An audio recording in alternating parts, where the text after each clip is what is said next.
And hell's coming with me, you hear? Hell's coming with me!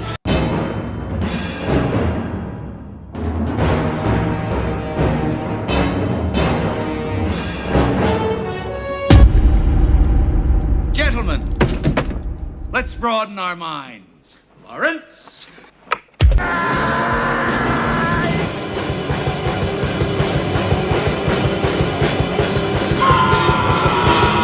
Market zero!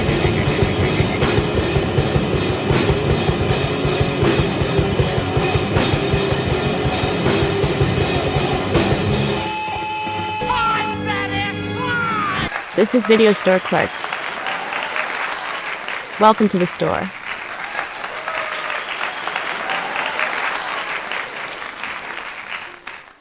Howdy, partners. It is Tuesday. It is 10:08 p.m. And we are your Video Store Clerks. This is the Video Store Clerks podcast, live and direct from the interwebs. Tonight, we are going to head out west to the historic town of Tombstone, Arizona, as we visit the 1993 classic Western Tombstone. So, if you're new to the show, feel free to join in the chat at any time. Any comments, any questions you may have for us, we'll be glad to answer. Tonight, I will be your host. I am Michael Earp, and joining me, as every week, I have my cast of characters, starting with Chad Mangrango, Jug Nasty, and unfortunately, Dave is not here with us this week. We miss him dearly and hope to see him soon. Indeed. So, welcome everyone. What we do here every week is we pick a film and we chat about it. You know, usually something from the past, you know, some of our favorite films, some films that are doing anniversaries and whatnot. We've been doing dealer's choice type thing every week where each of us go around and we pick our own films to talk about. This week was my pick, Tombstone. What we go ahead and do every week here at the video store is before we get into the film, we discuss the news from the entertainment world. So let's go ahead and cue up the news. Hey, Mom. And mama.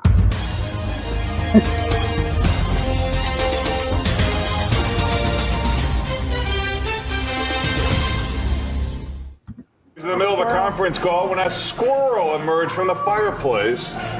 The man initially tries to carry on with the meeting, but then the squirrel runs toward his desk. The man grabs a bat and begins screaming to scare the squirrel, or because he was scared.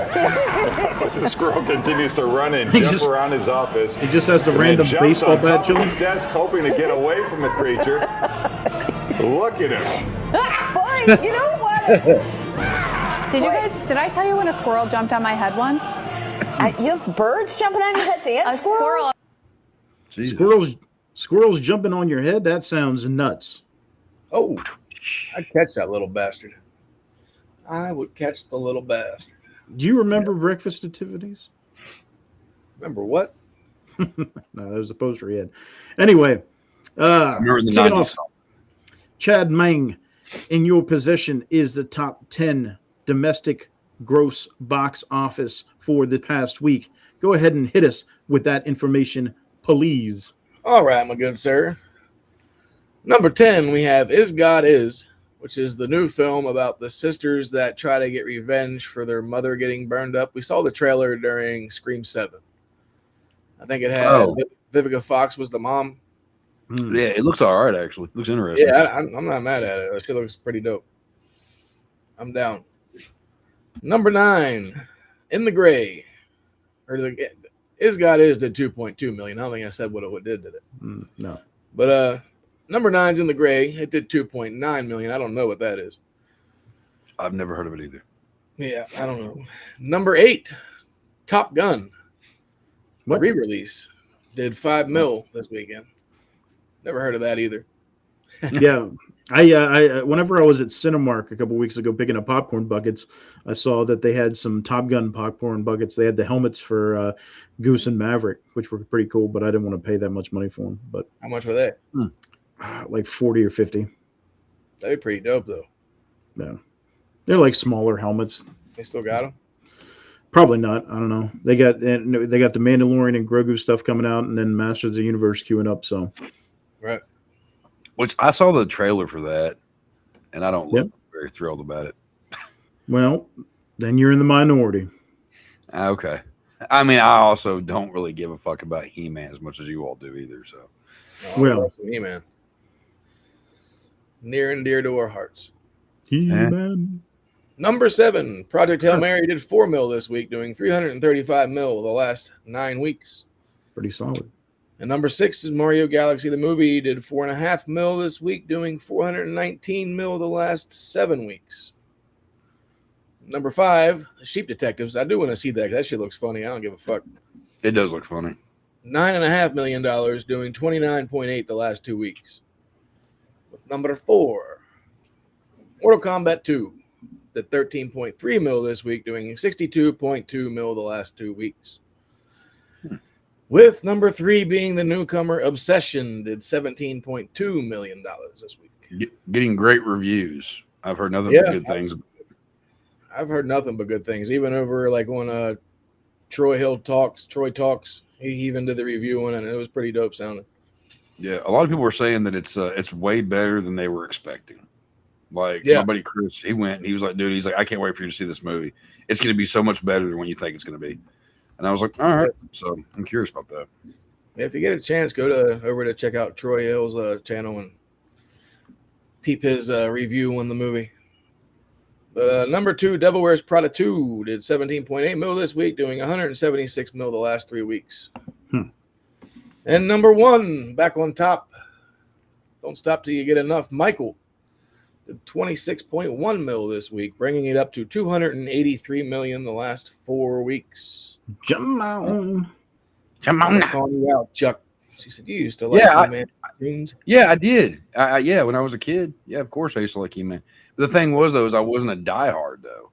Like I liked He-Man, and I had like the figures and stuff, but I was more Ghostbusters and Ninja Turtles. You know, I was more Ninja Turtles and Batman and all that stuff than I was a very questionable guy in loincloth. So see, I was a Hanna-Barbera guy, man. I just wait. Why is he questionable? Just because he's got that haircut? No. Yes, all of it. I don't know. It just never really appealed to me like it did. I like I said, I liked it as a kid, but as I got older, I was like, eh. And it's like I don't really give a shit. Like, I mean, it's whatever. But like again, it wasn't my shit like it was everybody else's. You know. And he grew up into a hater. Well, you got to realize Chuck's a little younger than we are. I am like 2 years younger, bro. We grew up on the same shit. I like real Ghostbusters, Ninja Turtles, all that shit, Batman animated series, all the shit that we talk about all the time, Toxic, all that stuff. That has nothing to do with it. I just don't give a fuck about swords and sorcery and all that shit. That's all I'm saying. Those 2 years were 2 long years. No, would you hush? Actually, what? You're only 40? I'm 42. Oh. Who's counting? Whatever. Yeah. Whatever. All right. On to the bummer segment. I have a death this week. Mike said there was more. There was. The only death I have was Tom Kane, who passed away at the age of 64, that voiced Yoda in the Star Wars Clone Wars series. I'm trying to think. There was a few people who died, but I'm drawing blanks. The guy that was the Yankees. We had talked about that one before, though. That was like a week or two ago. The week before that? Yeah, those are the only ones I've seen that popped up on the site that I go to. Isaac Willis, who toured with Frank Zappa, passed away. Yeah. I'm drawing a complete blank. I know there was a few other people in like music and movies that passed, but I can't think of who else. I love me some Zappa. Yeah. I have respect for Zappa. Put it that way. Love me some Zappa. I grew up listening to Zappa. I like some of that stuff, but like I'm not really. It's like I have to be in a certain mood. You know how some people like just don't listen to anything but Joe Satriani and fucking Steve Vai. That's not me. I fuck with them too. Like, oh yeah, dude, they're fucking great, but I'm not really. It's that. What's that? There's a term for that style of music. I'm drawing a blank on it at the moment. Well, I mean, yeah. I think Zappa was way before his time. Oh yeah, the guy was also like one of the first trolls, also too, which is I mean, he put out a whole instrumental album with and they put a parental advisory. You gotta pay the troll toll. Yeah. And if you don't pay the tolls, you don't get the rolls. True. I didn't know what you were going to say on that one, but yeah. I was worried myself. Yeah. This is a sensitive show, kind of in a weird way. What? I don't know. Moving on. I got birthdays. Let's do birthdays. All right, so Sean Whalen's birthday is today. He's the one that played Roach and People Under the Stairs. But interesting enough, does not say how old he is because I cannot find a birth year on him. What? He has no birth year listed on IMDb. Maybe he's really a People Under the Stairs. Maybe. This is 1964, so 62. Ta-da. Wow, that was hard. It was. Just punch it right into fucking Google, and there it comes. The goddamn Google people. Well, anyway, Grace Jones turned 78. Oh, God. And then that was like pretty much the biggest birthdays I've seen for today. And then the rest of the week, we have Cher turns 80 on the 20th. If I could turn Naomi Campbell turns 54 on the 22nd. Who? Naomi Campbell, the model. Yeah. And then Bob Dylan turns 85 on the 24th. Man. And he's still touring. Hell yeah, man. Crazy. Still touring. I give Bob Dylan a lot of credit, man. Bob Dylan. Oh, hell yeah. Yeah. I got a buddy who's a huge Bob Dylan fan, and I like some stuff. Even his biopic wasn't bad. I still need to see that. Not too shabby. I saw him on Pawn Stars one time. Really? Yeah. That's funny. All right. Well, those are the deaths and the birthdays that I have this week. For other entertainment news, looks like James Franco's digging himself out of a hole and got himself a small role in the John Rambo movie coming out. Oh, Lord. So there's that. Sam Raimi is to do an adaptation of the novel Magic that apparently was a 1978 film that Anthony Hopkins. Yeah, man. Yeah. Have you never seen that? I've never seen it. Oh, wow. I highly recommend that one. Yeah, that's a good one. Yeah, so Sam Raimi's taking on that one. He was just going to be an executive producer, but then once he read the script, he said, I think I want to do this. Oh, yeah. So he's signed on. Keanu Reeves is doing a new film where he's a samurai, and the film is called Hidari. And, well, I forget the name of that other what was that other samurai joint he did? That shit was all right. I foxed with it. Who was your source? Source for what? All the samurai. Nick Cage. Nick Cage, a.k.a. Dave, when he's not here. But yeah, it looks interesting. He loses his mentor, the woman he loves, and his right arm, and then he ends up putting fierce tools on his right arm, using them as weapons. Oh, that's original. So I'm like, all right, whatever. I'm down. Fuck it. It's Keanu. I mean, every movie I've seen where something like that is done, it's pretty cool. So I'm not going to argue. And it's Tokyo Gore Police. So you know he's going to do well. Hey, real quick, I want to bring something that we're talking about birthdays and deaths and all that. I have just a question. I want to know, and apparently I'm not the only one because I had a post of this the other day. When did fucking Crocodile Dundee come back from the dead? Because I remember when they announced him dead like 4 or 5 years ago, and apparently that never happened. And I've had other people going, yeah. I have other people who've like, yeah, I remember that they announced that too. And I'm seeing all kinds of videos and shit where it's like, oh, Paul Hogan's doing great these days. And I'm like, that was Steve Irwin. Yeah. No, that was not Steve Irwin. I know the difference. Do you? This was a message. Yeah, I do. A minute ago, but okay. That was from the He-Man stuff. I didn't feel proper to put that up there whenever I saw it during the Death Talk. Yeah. Yeah. We got some deaths this week. LOL. What else we got? King Conan finally has a filming date. It's going to start filming in early 2027. We'll see. Hey, I don't know. I'm not mad at it. Oh no, I'm just curious. I mean, haven't they been talking about it for like years now? Yeah. I mean, the new trailer for the Lantern series on HBO just dropped, and they have a new costume, and it's being disputed. Fans are talking shit, and then some like it as usual because comic book fans were never happy. What is it? The new Green Lantern series coming out on HBO Max. Oh, okay. Yep. Then we got Transformers. The movie is finally getting a theatrical release after 40 years for the 40th anniversary, and it will run from September 17th to the 21st. Nice. So we'll have to go check that shit out because that movie's fucking pimp. Not as pimp as a G.I. Joe movie. Nope. But it's pretty pimp. Next year will be the anniversary of that. So yeah, I probably won't see it. That was another one I wasn't really that crazy about as a kid either. I've never seen any of them. I never was a Transformers guy.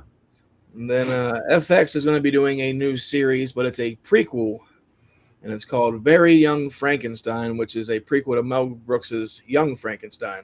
Oh God! Which will be starring Zach Galifianakis, Dolly Wells, and Spencer House, and is developed by Stefani Robinson, Taika Waititi, and Garrett Bosch, who are the guys who did what the fuck's that?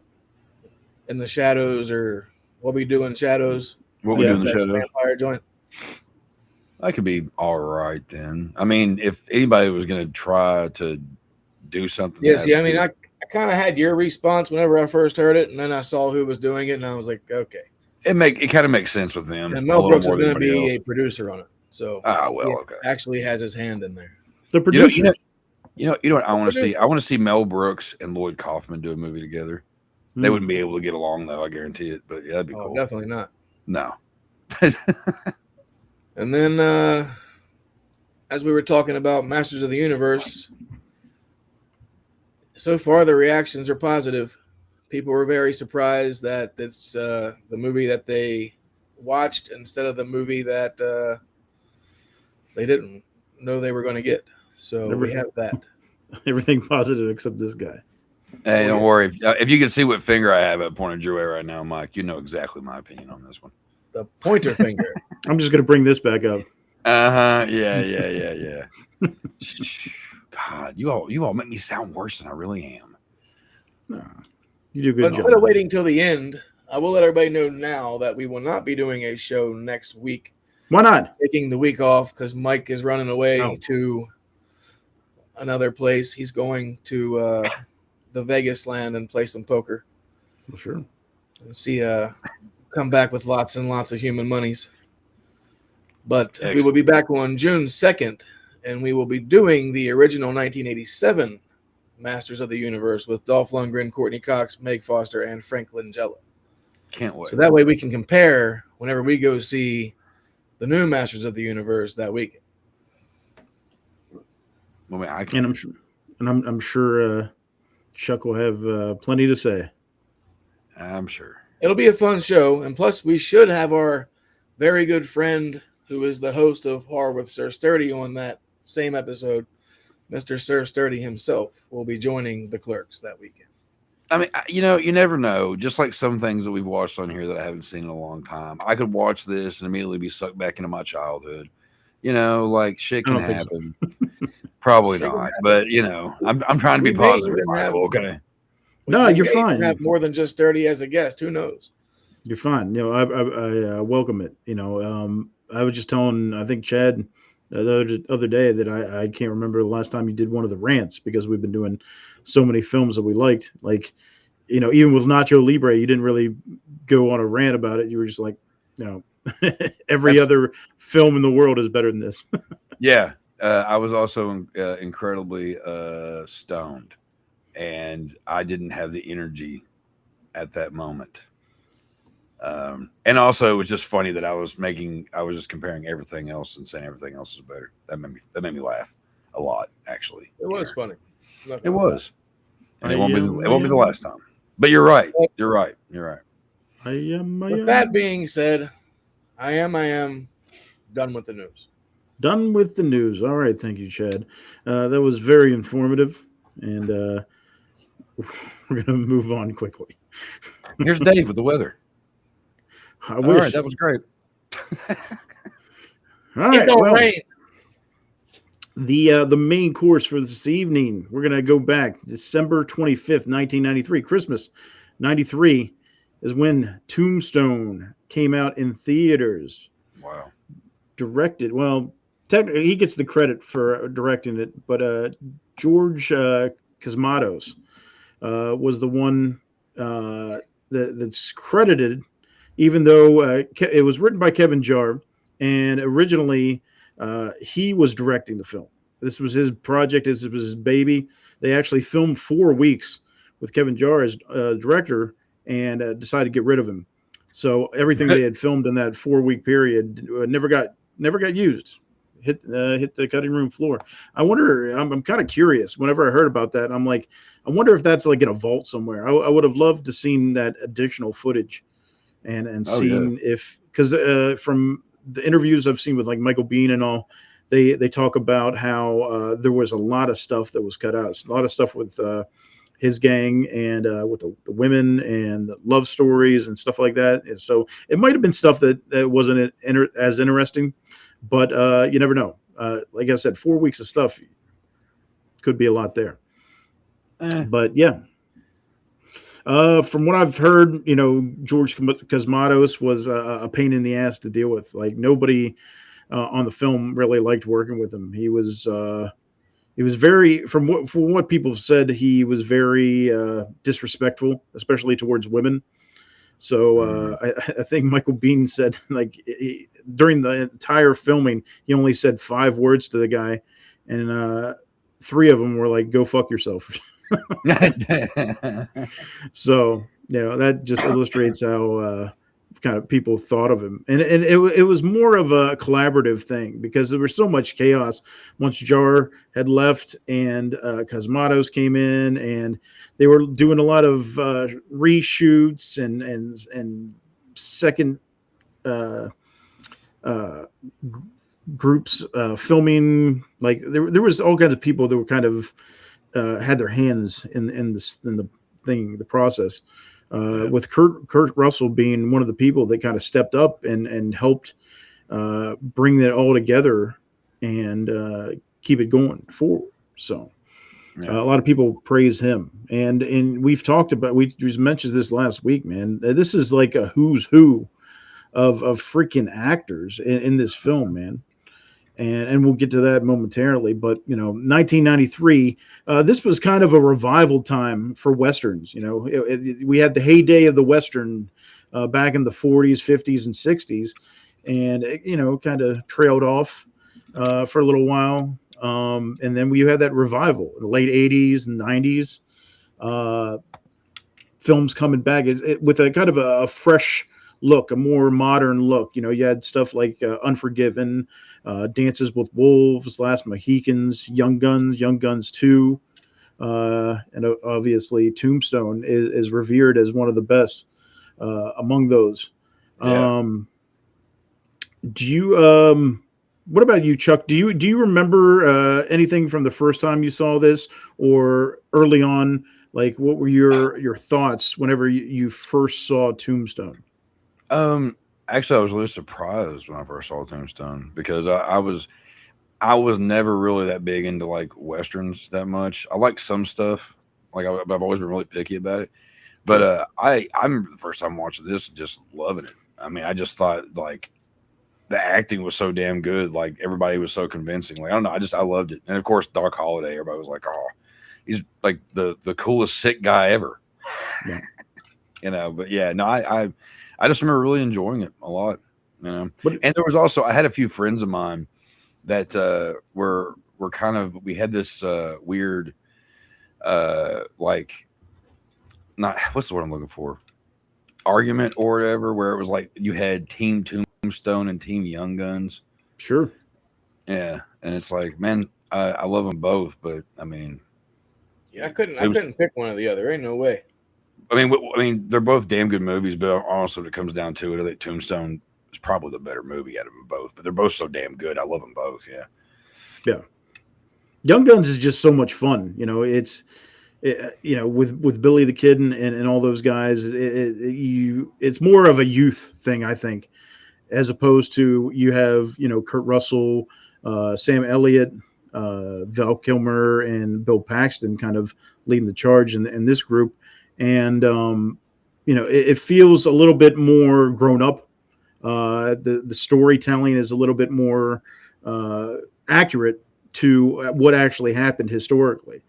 Yeah. So, and like I said, the Young Guns franchise, it just seems like you're going out there and having a lot of fun with a Western while still being able to tell the story of like Billy the Kid and his group.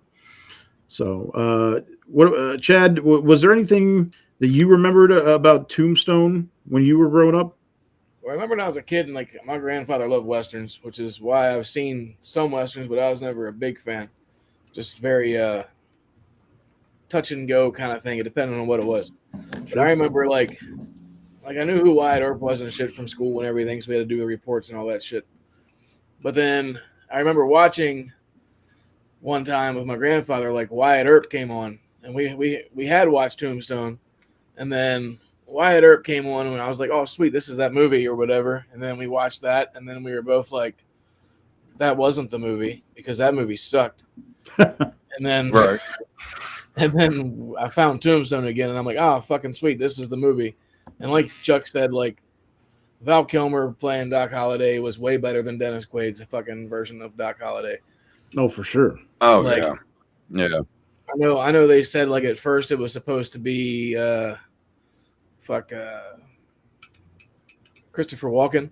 Mm-hmm. And then I heard different stories that like he backed out, so then they got Kilmer. But then I heard another story where like Kurt Russell was in the reading, and he was like, if he doesn't get Holliday's part, I'm walking.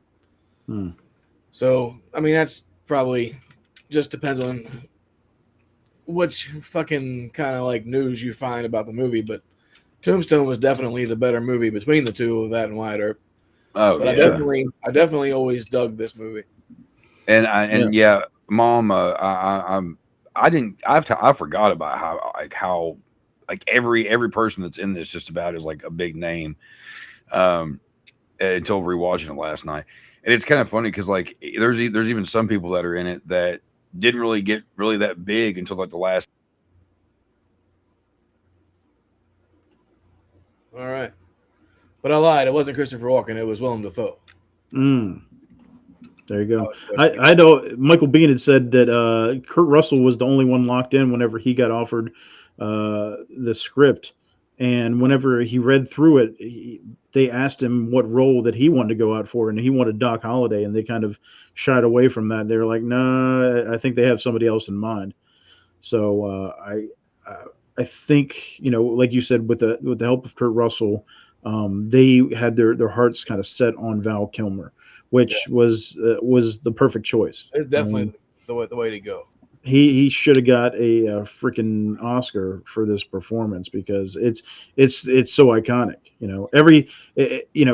Every line that Doc Holliday delivers, man, is almost quotable. And it's very memorable. Yeah, for sure. Yeah. My computer cut me off a minute ago, so whatever. So where were you going with? Do you remember what you were saying? I was just saying that it was kind of interesting watching all these people that were in this movie that I hadn't noticed before, and then there was a lot of people. I didn't realize that you all were frozen for a few seconds, and then I looked down, and Chad's eyes were crossed, and they were stuck that way, and I was like, wait a minute. But the movie Don't Breathe, you remember that the blind guy, the people breathe. Okay, I didn't realize because that guy wasn't really that big of an actor then. Right. But he's in Tombstone. I was like, oh shit, it's that one dude, and I almost didn't recognize him because of course he was like younger in it. But yeah, everybody that's in this movie, there's somebody. You know what I mean? It's like every frame there's like somebody who ended up being a big name. You know, is it Jason Priestley that's in this? Yeah. So it was like I forgot that he was in it. I forgot that Billy Zane was in it.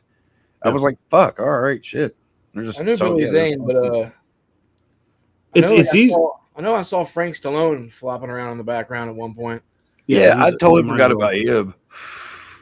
And then the dude that played Lowell on Wings. Yep. I didn't realize Thomas Hayden Church. I always forget his fucking name. Thomas Hayden Church. Yeah, Sandman. Yep. Billy Bob Thornton. Oh yeah, I love that whole scene. It's so weird watching him in movies when he before he quit eating. Yeah. it's so fun. That whole scene with when him and Kurt Russell first meet, man, he gets put in his place so bad. Like it's one of my favorite scenes in the movie. He's like, and it's bull? Yeah, and it's an accurate portrayal of what actually happened at the time because, Wyatt Earp was kind of, he wasn't always a lawman. And, you watch this film and it's easy to see them kind of as the good guys that, kind of stepped up and did the right thing. But, when you look back at history, it was a different time. It was a lawless time out West. They call it the Wild West for a reason. Yeah. And there was a lot of things that guys had to do to kind of survive at that time. So they weren't always the most savory of characters. Wyatt Earp, I think at one point was even a pimp. That's like in this film, he has his wife, Maddie. And if history serves me right, she was like one of the chicks at a brothel that he was running at one point. That he ended up marrying her after that. And like I said, he wasn't always a lawman. So you see kind of a different side of history. A lot of times they'll glamorize and romanticize the characters and everything like that. But they're pretty much historically accurate on a lot of the stuff in this film because there's so many other Westerns and depictions of Wyatt Earp or Doc Holliday and these guys. And it's so far-fetched. But no, they do a good job with this one. And then, that was the thing. He was an enforcer for a long time where, him walking into that place, the Oriental, and just going up there and putting Billy Bob Thornton's character of Johnny Tyler in his place, and, for the film, it was his quick way of kind of getting in and generating money for him. In history, they were trying to do different things like stagecoaches and other business ventures and everything like that.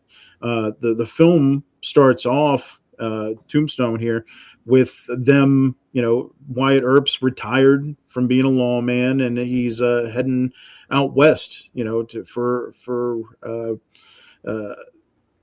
the boomtown of Tombstone, Arizona, and the silver mining that was going on in the late 1800s was such a draw that so many people came out there, and he was one of the ones that was enamored by it. The dreams of fortune and all this silver, because they ended up, just out there in Arizona, they ended up mining millions and millions of dollars worth of silver. And in today's currency, that would be in the billions. So it just goes to show you, like, if you were somewhere in the country and you heard, hey, you can go out here to Arizona and possibly get millions and millions of dollars. It's very tempting. So he packed everything up and moved west and had his brothers Virgil and Morgan join him, and those are played by two iconic actors. First off, Sam Elliott, who plays Virgil Earp, the older brother of Wyatt. Obviously Sam Elliott, we've seen him in so many films over the years, most namely Roadhouse, The Big Lebowski, as the narrator. So many different things. He's currently on Landman with Billy Bob Thornton. So, a lot of these actors are still working together to this day. His fucking mustache is so glorious. Man, Sam Elliott, and such a good guy. I met him up in Toronto whenever they were doing the A Star Is Born premiere. And that guy couldn't have been nicer. You meet somebody like that and you're like, holy shit, this is Sam Elliott. This guy is legendary, and he just seems like down to earth grandpa guy. What was that? Straight cowboy. Yeah, for sure. Yeah. What was that show he did with Ashton Kutcher? I actually The Ranch. The Ranch. I kept wanting to say The Farm, and I was like, that ain't it. The Ranch. Yeah, that's when Masterson got arrested because he was on the show. And but yeah, no, Sam Elliott, dude, he's one of those, like you said, he's the cowboy grandfather. And I've heard he's super nice, but like he's also one of those that like you don't want to piss off. Like I would hate to be on his bad side. Oh yeah, Roadhouse was my shit. So he was also in Mask too, wasn't he? Be bigger. Sure. Yeah. Oh yeah. Yeah. He's been in a shit ton of movies. There's no point in trying to name them off. But yeah. And then playing the younger brother Morgan Earp is the late great Bill Paxton, man. Yeah. It's such a shame that the two we got the cover art right there of the Tombstone, and that's such an iconic scene. You see those guys walking down the street, and you got the place burning down in the background, and they just look so badass. Yeah. And it's just a shame that Val Kilmer and Bill Paxton aren't with us anymore, man, because they were such phenomenal actors and they did such a great job in this one. But no, yeah, for sure. Bill Paxton is the younger brother here of the Earps, and he's kind of the one that's kind of looking up. You can tell he looks up to his brothers, and he wants to do his best for them. He wants to be as helpful as possible, but he's a little bit cut from a different cloth. You can tell. Sensitive. Yeah, definitely more sensitive, and like he talks about spirituality a lot more. Yeah. Like whenever they were leaving the play, I believe it was, where he's asking, oh, do you believe in God? And to Wyatt, and well, what do you think what happens when we die? And this stuff about spirituality. Yeah. So back in the late 1800s, that was something kind of new age for that time, where I guess guys didn't really talk about it that much. So they're just being the older two brothers, they were just kind of like, all right, Morgan, they kind of just kind of went along with it. Bill Paxton, this role was kind of perfect for him because he's always come off as the little brother. He always like minus Chet, but but most of them he has always come off as that big kid. You know what I mean? And he really does kind of have the, hey, what's going on, guys? Can I hang out? Kind of like attitude, Even when he lights up when he sees Doc, it's like, oh, I don't know. Yeah, I always loved Bill Paxton, man. That one sucks. I mean, they were saying like he was real nervous and shit on set, just being around Kurt Russell and Sam Elliott and shit.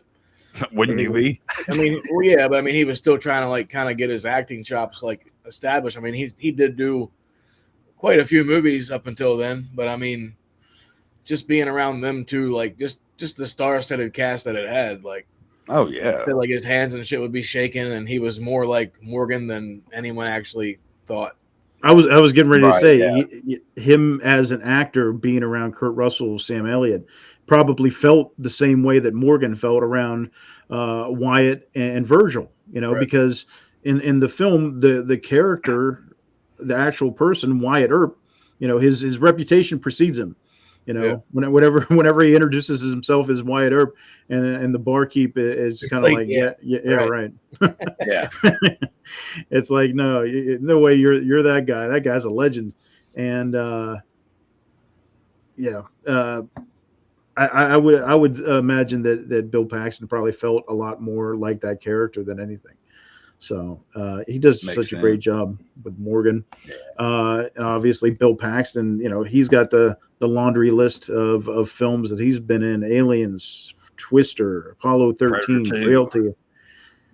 You can just go on and on. Club Dread, that's always a fun one. Yeah. Fucking Coconut. Coconut Pete, man. Yeah. Yes, God damn it. Yes. That's my favorite, man. I Coconut. Paella. See, how long, man? When did he pass? When was that? 3 or 4 years ago. Right. That was longer. I feel like it was longer than that. Longer than that. It was 2017. That was the same year we lost Powers Booth as well. Ah. Oh wow, yeah. Yeah, see, he was heart surgery, wasn't it? I think so. Yeah. God. Yeah. Sucks. Yeah. That's Powers Booth, man. Another heavy hitter, playing another shitty ass character because he's always so good at playing assholes. Yeah. Well, I mean, he has that look. Yeah. He always reminded me of like he's that drunk dad who doesn't want anybody to have a good time at the party. You know what I mean? Like he just always has that look on his face. Yep. And of course he is that drunk guy who, you know. And besides this film, you know, I mostly remember him in Deadwood. If you ever watched the HBO TV show series Deadwood, man, it's another one. It's so good. It's so good, and he plays such a good role in that film. He's also been in Sin City. And of course, he worked in Frailty with Bill Paxton. You know, there's a lot of crossover stuff. And also, can't forget about Rapid Fire. Yep. With Brandon Lee. That was actually where, if I remember correctly, that's where I first saw him. Was where I first was like, oh, this is Powers Booth. Was Rapid Fire. Yeah. When I was a kid. Yeah. And a cool name too, Powers Booth. Right. Yeah. I agree. Playing Curly Bill, and he is one of the Cowboys, the Cochise County Cowboys, as they were known historically, but just called the Cowboys in this film, known for their red sashes, which that is not historically accurate. These guys were outlaws. They were some of the earliest forms of organized crime out west. And they weren't advertising that. They weren't running around with red sashes saying, "Hey, we're criminals." They would have my red sash on me. Yeah, they would often go down to the borders of Mexico and be stealing cattle and everything. And that's kind of how it started out, where they were doing a lot of crimes down along that Mexican border, and it was kind of helping the town of Tombstone. You know, for the different businesses and everything like that, because they bring back cattle and various things to provide people with. So it was kind of like they were the bad guys for the town. And then once things got the Mexican border got more patrolled, you know, by the people down south, they kind of moved back towards the city of Tombstone, and they started committing crimes in a more localized fashion. So they were kind of like the Robin Hoods at first, where they were robbing from the rich, and not really the rich, but they're robbing somebody else and giving it to their people. And then once that shit dried up, they started robbing. They should have had a wall. If they would have had a wall, no problems.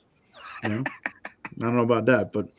But no, the beginning of the movie sets the tone for how they are. Like, they fucking show up at a wedding, kill dude. Fucking, they don't show it, but they definitely have their way with the bride. And then they fucking decide to eat their fucking wedding buffet or whatever. And then in the midst of that, fucking Michael Biehn, Johnny Ringo fucking shoots the priest in the head, and they're just like, these tamales are great. Yeah. I don't think they did anything with the bride. I had thought that, and then because they take her in the church or whatever, but like maybe like 5 seconds later you hear a gunshot. So I think they just killed her. I think at first they were going to take her in and have that's what it comes off as. It's almost a pretty gripping opening. You know what I mean? It's like Sure. And like I said, that scene, I'm like, fuck, man, I want me some tamales. Like, I ain't had no really good tamales since I moved back from Pittsburgh. Whenever our one buddy up there, Joe Wheels, used to bring his tamales back from whenever he'd come back from his mom's. Tamales sound good. But yeah, I mean, you even see early on, once you get into the town of Tombstone, that the cowboys are kind of buddied up to the people there, like Behan, Sheriff Behan, played by John Tenney. It's kind of like they're, like I said, they're organized crime, so they get away with a lot of stuff just because, they're doing, kind of like corruption in the police departments now. Something similar to that, where they work together behind the scenes. And like you said, Chad, that opening scene kind of sets the tone for how they are. So there's a lot of backstory that we don't get to see, both with the cowboys and with the Earps and everything. And it just kind of moves forward quickly. You just get that introduction of the cowboys, you get introduction to Wyatt and his family, and you're off in Tombstone. Then, as we mentioned, Val Kilmer, who plays Doc Holliday, such an amazing role. John Henry Holliday is his actual name. People called him Doc. You know why? Because he was a doctor. Yeah. He actually went to school and became a dentist. And very young, I think he was around 21, he developed tuberculosis. He ended up getting it because his mother and I believe his sister had it as well. And he took care of them, and eventually, had the tuberculosis. And in the film, they always refer to him as Lunger, and that was kind of a derogatory term towards somebody that had tuberculosis. So, yeah. How shitty do people have to be to have an actual term for something negative to do with somebody with tuberculosis? Yeah. Like, that's just, what the fuck? Oh, whatever. I hate people. Go on. That's just how it was back then, man.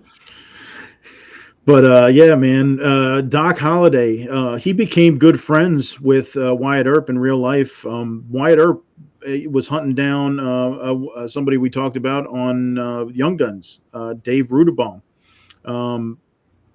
He wasn't Arkansas Dave, he was Dirty Dave Rudabaugh.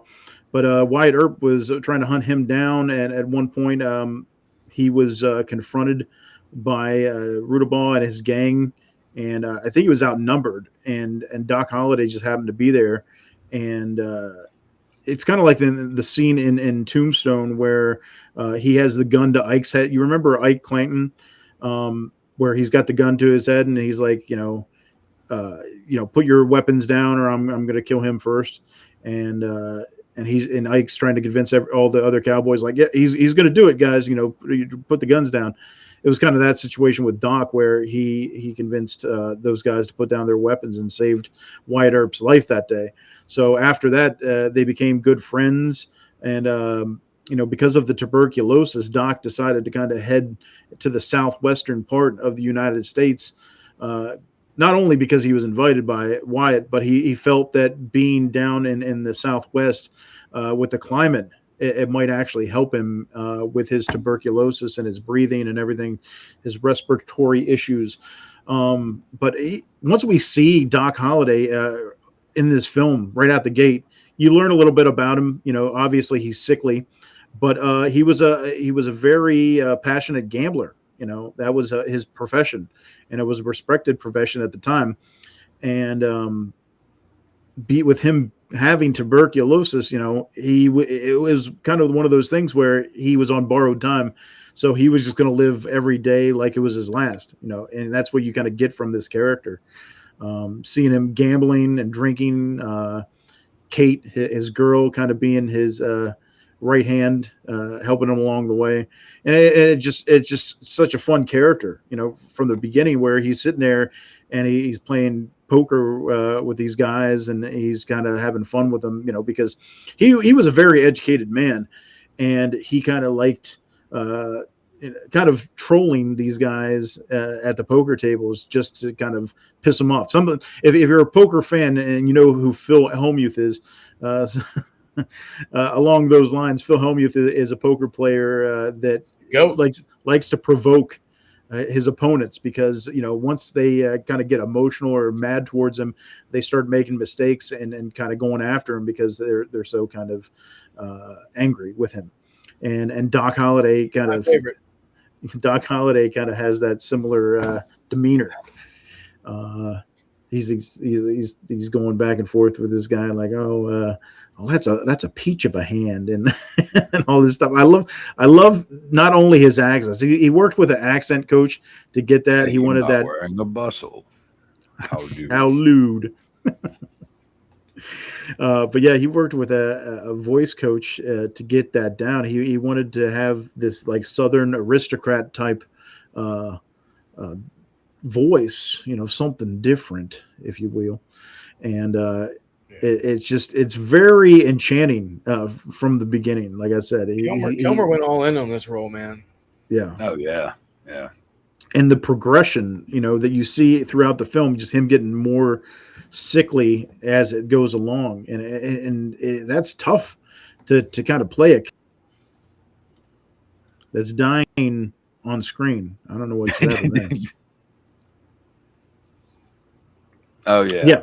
Some of my favorite parts in this is him just being a fucking smart ass. I mean, because like that's one thing. Him and Wyatt, though, those are the guys that like they were like the tough guys. They were the dudes that they could stare at somebody in somebody's face that was 10 times bigger than them and make them cower because they had so much confidence that like, I'm gonna kick your ass like in some way, shape, or form. And Doc Holliday was just so cocky. Like, and just how big of a smart ass he is and stuff. I don't know. I guess there's reasons why I like him. You know what I mean? Yeah, I can see that. And he's another one of those like Wyatt. The reputation kind of preceded him. A lot of people kind of misinterpret who Doc Holliday was as far, when they see this film and they see him as a big gunslinger and everything like that. In real life, Doc Holliday only killed maybe like 2 or 3 people. He wasn't like a big Billy the Kid type guy where he was having gunfights all the time. He kind of was just a drunk poker player, a drunk gambler. And it was just like, it was one of those things like you see in the film. It's when you have a guy that knows he's dying and he has nothing to lose, he just kind of goes all in. And it's like, there's nothing you can do to kind of intimidate him. There's nothing you can do to threaten him in any way, because it's like, he's like, I'm already dying. So what are you going to take from me? You know what I mean? Yeah. But such an amazing performance from Val Kilmer, man. I hate that he's not with us anymore, because he was so good. Not only in this, Top Gun, The Doors, Willow, Batman Forever, Kiss Bang Bang. Yeah, there you go. So many films. It's so crazy, because it's like you go down and you look at every single actor in this film practically, and it's not just like, oh, they had like 1 or 2 decent roles. There's like a whole sheet of classic films. And we were talking about the Cowboys and Curly Bill. Obviously, the guy that's kind of running the show is Michael Bihn's character of Johnny Ringo that we mentioned. And, another guy, Terminator, Aliens, Abyss, The Rock, goes on and on. With Cameron, he was in so many iconic films.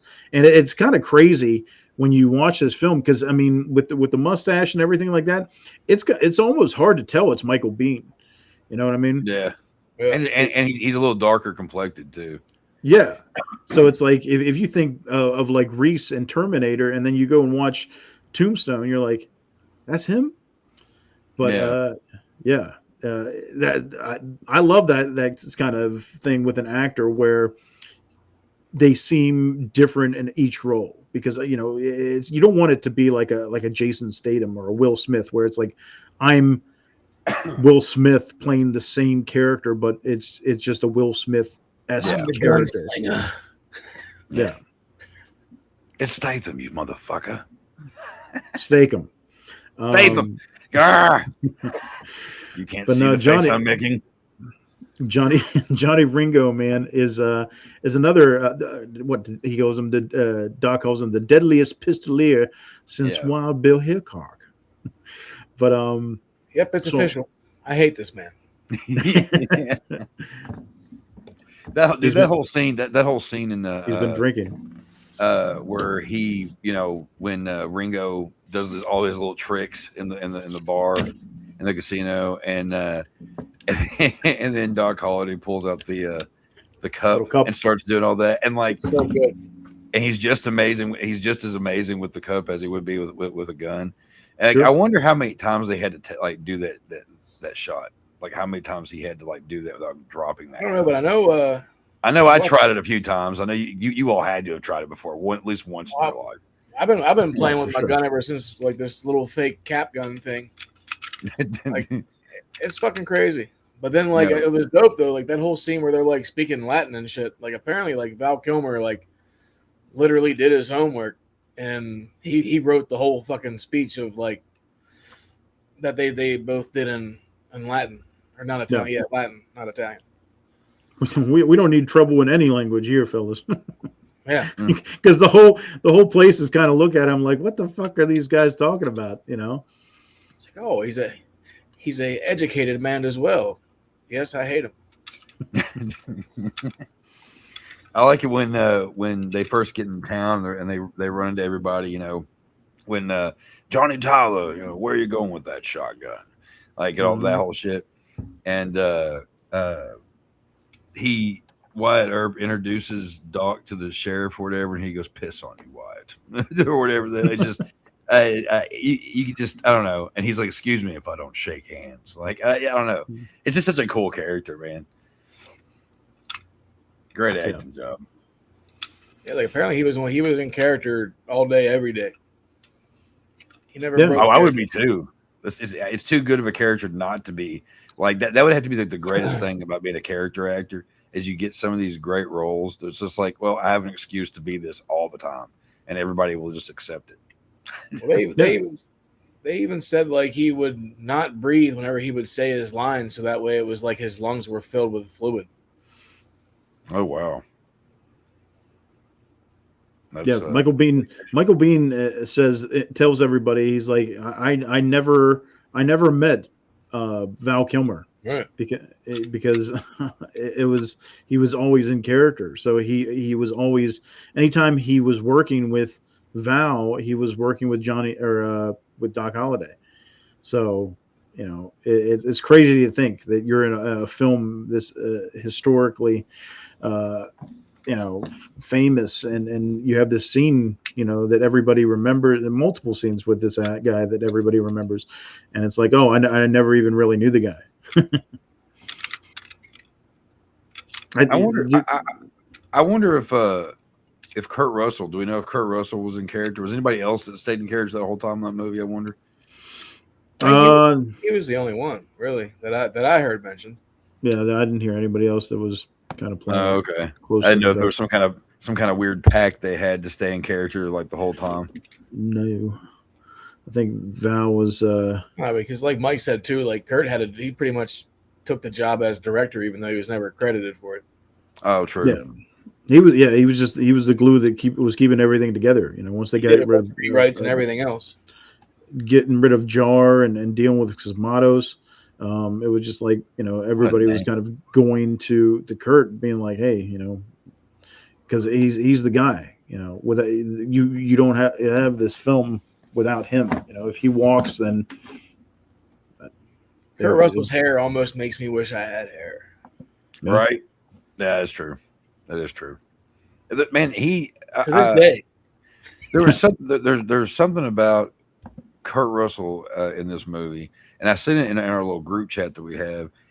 From speaking of the real Ghostbusters earlier, there's an episode of that cartoon show where there's they go to the OK Corral and there's ghost cowboys.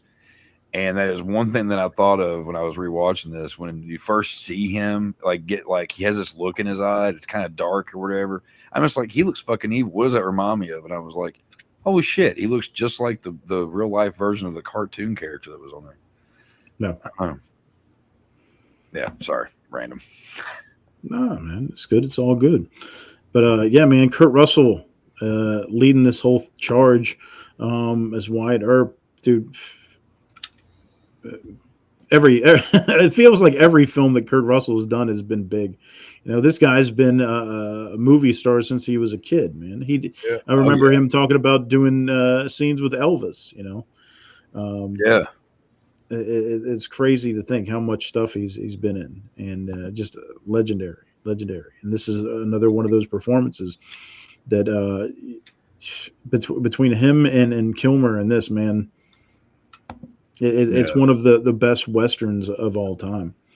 Oh yeah, and that says a lot. You know, coming from, you know, you look back at like Clint Eastwood and John Wayne and all these guys that just paved the way. You know, they're so iconic when it comes to that. And then you jump forward to 1993, and you got these guys who are able to come out and do such an amazing job. Oh yeah. Well, it's like you're talking about Kurt Russell, man.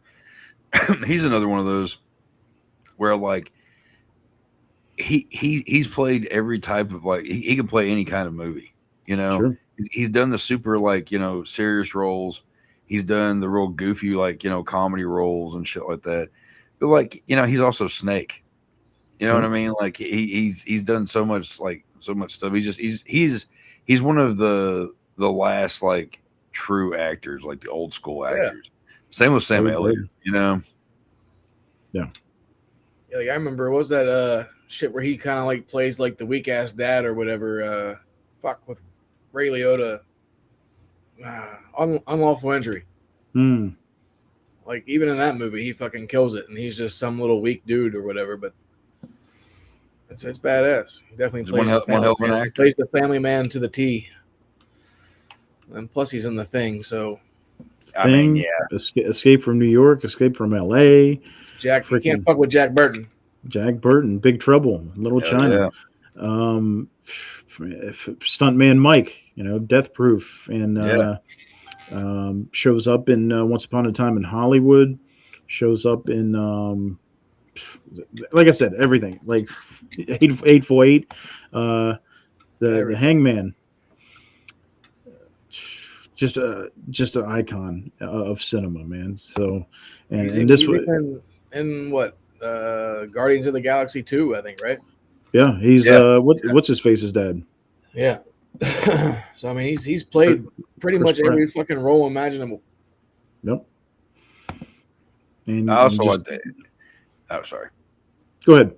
I was just gonna say, and also he's another of those actors that you can also respect, you know, in his real life as well as his craft, you know, because like he's one of these, same with Sam Elliott, man. Like they're kind of one and the same when it comes down to certain things, but they stand true to their shit. They don't back down from, like, interviews. They don't cater to Hollywood's bullshit most of the time. They you know, they kind of they've always had their own thing about them. You know, they're not just sheep.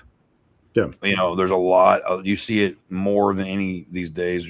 There's more sheep in Hollywood. You don't have many actors. That's why I told you, you know, about when it comes down to Tom Hardy, is like, you know, there's not too many actors these days that stick out, that actually like, hey, I actually really can appreciate you and your craft because you're just an all around good person and cool person. You know, it's like Keanu Reeves, you know? Right. And I'm glad you mentioned that, because it kind of crosses over into that character. You know, you talk about the respect that people have for Kurt Russell in real life, the respect that all these people had for Wyatt Earp, you know, being this steadfast guy, being this kind of a rock of you know, law and you know, because they even approaching him at the very beginning of the film, and he's like, look, I'm retired, you know, and they're like, I don't think you understand, and he's like, I don't think you understand, you know. It's like there's been multiple times where they're trying to get him to come back as a lawman, and, you know, even once he's in Tombstone, they're, you know, trying to get him involved in somehow with the lawlessness that's going on, and eventually it ends up happening because, you know, there's so many confrontations with the cowboys and the Earps and everybody in town to where, you know, enough is enough type situation. Yeah. And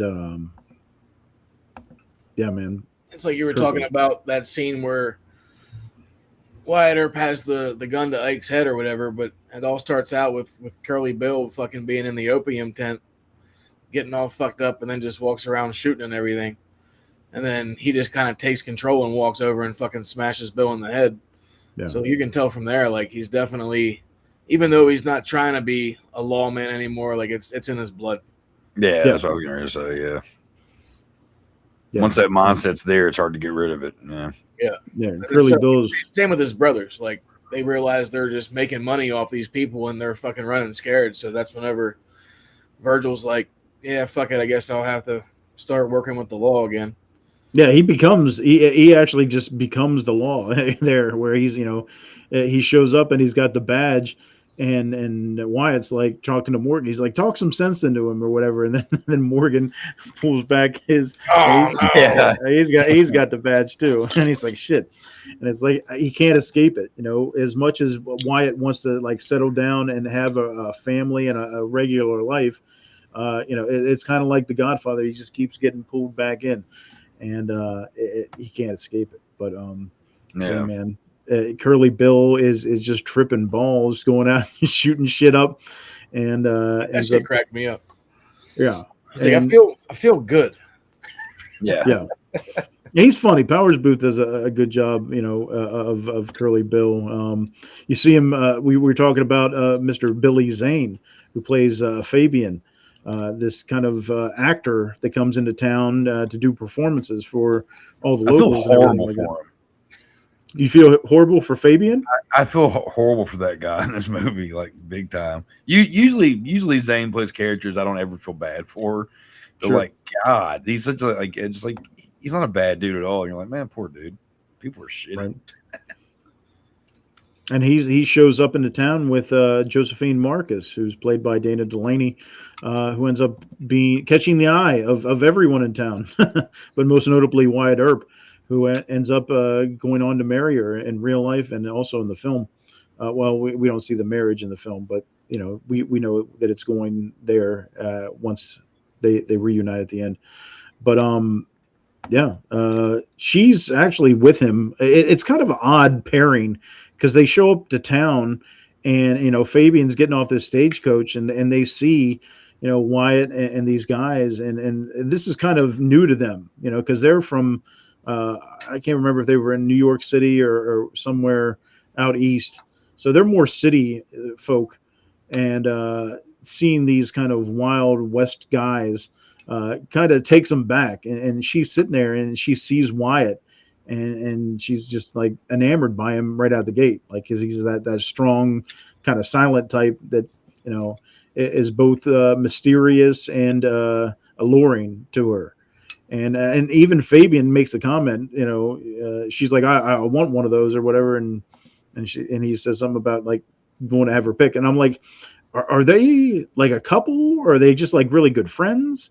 Because it just seems very weird. They seem very liberal and very open with their relationship. So, and another thing that kind of ties into it, we mentioned Jason Priestley, who plays Billy Breckenridge. He's one of those ones, another character where it's like you when you see him, you're like, oh shit, that's Jason Priestley. You don't really notice it right out the gate. Yeah. But he's a very strange type character in this, because they kind of allude some things between him, not really that it doesn't show anything that's going on, but he's kind of enamored with Fabian. You know what I mean? It's like, come sit at my table. Yeah, he's very interested in this guy. I don't know if it's of a sexual nature. He might be like the most cultured and like educated man in Tombstone. It might be that, but there were rumors in real life that Billy Breckenridge was gay. So I think they're kind of hinting at that in the film, where he's showing this interest in Fabian, once he rolls into town, and then especially later on, once he finds out that Fabian got killed, and that's kind of where he's done with the Cowboys in that group. He's kind of defending them throughout the film. And he's not really one of them, but he's on their side. more or less. Right. And then once Fabian gets killed off, he's had it and he's done with it. So, but it's just crazy to see, like, once they come into town and they're doing these performances, you got the whole town in there watching Fabian, and they're shooting their guns off, and then they're shooting at him, and he's just kind of like no selling it, like he's used to it. But it's pretty crazy, to think, because it's like they're shooting their guns off at the performance, and then all of a sudden, you have that scene where Curly Bill's outside shooting his gun off, and everybody's like freaking out about it. I'm like, you had no problem with these guys just shooting all willy-nilly at the theater, but as soon as Bill gets all fucked up and goes out and starts shooting out lights, then it's a problem. Right, yeah. But yeah, man, Billy Zane, and another one we were talking about. It's like I said, man, we're just going down the list here. Dana Wheeler Nicholson is Maddie Earp, who's Wyatt's wife in this film, and I remember her mostly from Fletch. Okay, yeah. I was like, where did I know her from? That makes sense. She's I haven't seen gorgeous, those movies forever either. Yep. Oh yeah. And the real life love interest of Jack Nicholson. So, well, that makes sense. Well, he's had a number of those, but I digress. Oh yeah. But yeah, she's kind of secondary. I was mentioning Dana Delaney as Josephine. The women don't really get big roles in this film, and it's probably better that way. Not because they're women. Don't take it the wrong way there, but the fact that canceled. The story is focused on these guys and the story. For the Old West, it was really a man's time. Because they did everything, and women, it was just a secondary thing. It's you sit here and you're like, wow, that's very discriminatory or whatever towards women, and it's like that's how they were, man. The time period. It was, and Dana Wheeler Nicholson, she's the wife, but she's got this addiction. I can't remember what the stuff's called. She's addicted to opium. Locum or something they called it. Yeah, but they called it something else. It was like locum. I can't remember what the word is. So is that the opium that the doc gave you? That's a new bottle, isn't it? Yeah, she keeps alone, Wyatt. She keeps getting more and more, and yeah. What's her last name again? Nicholson. Is it Nicholson? Yeah. Okay, because what you were saying a minute ago did not sound like Nicholson. I don't know what it sounded like. I was confused there for a second. All right. That it sounded like you were, I don't know. Yeah, okay. Nicholson. It didn't sound like Nicholson. All right, gotcha. Yeah. Dana Wheeler Nicholson. Okay, there we go. Enunciation. All right.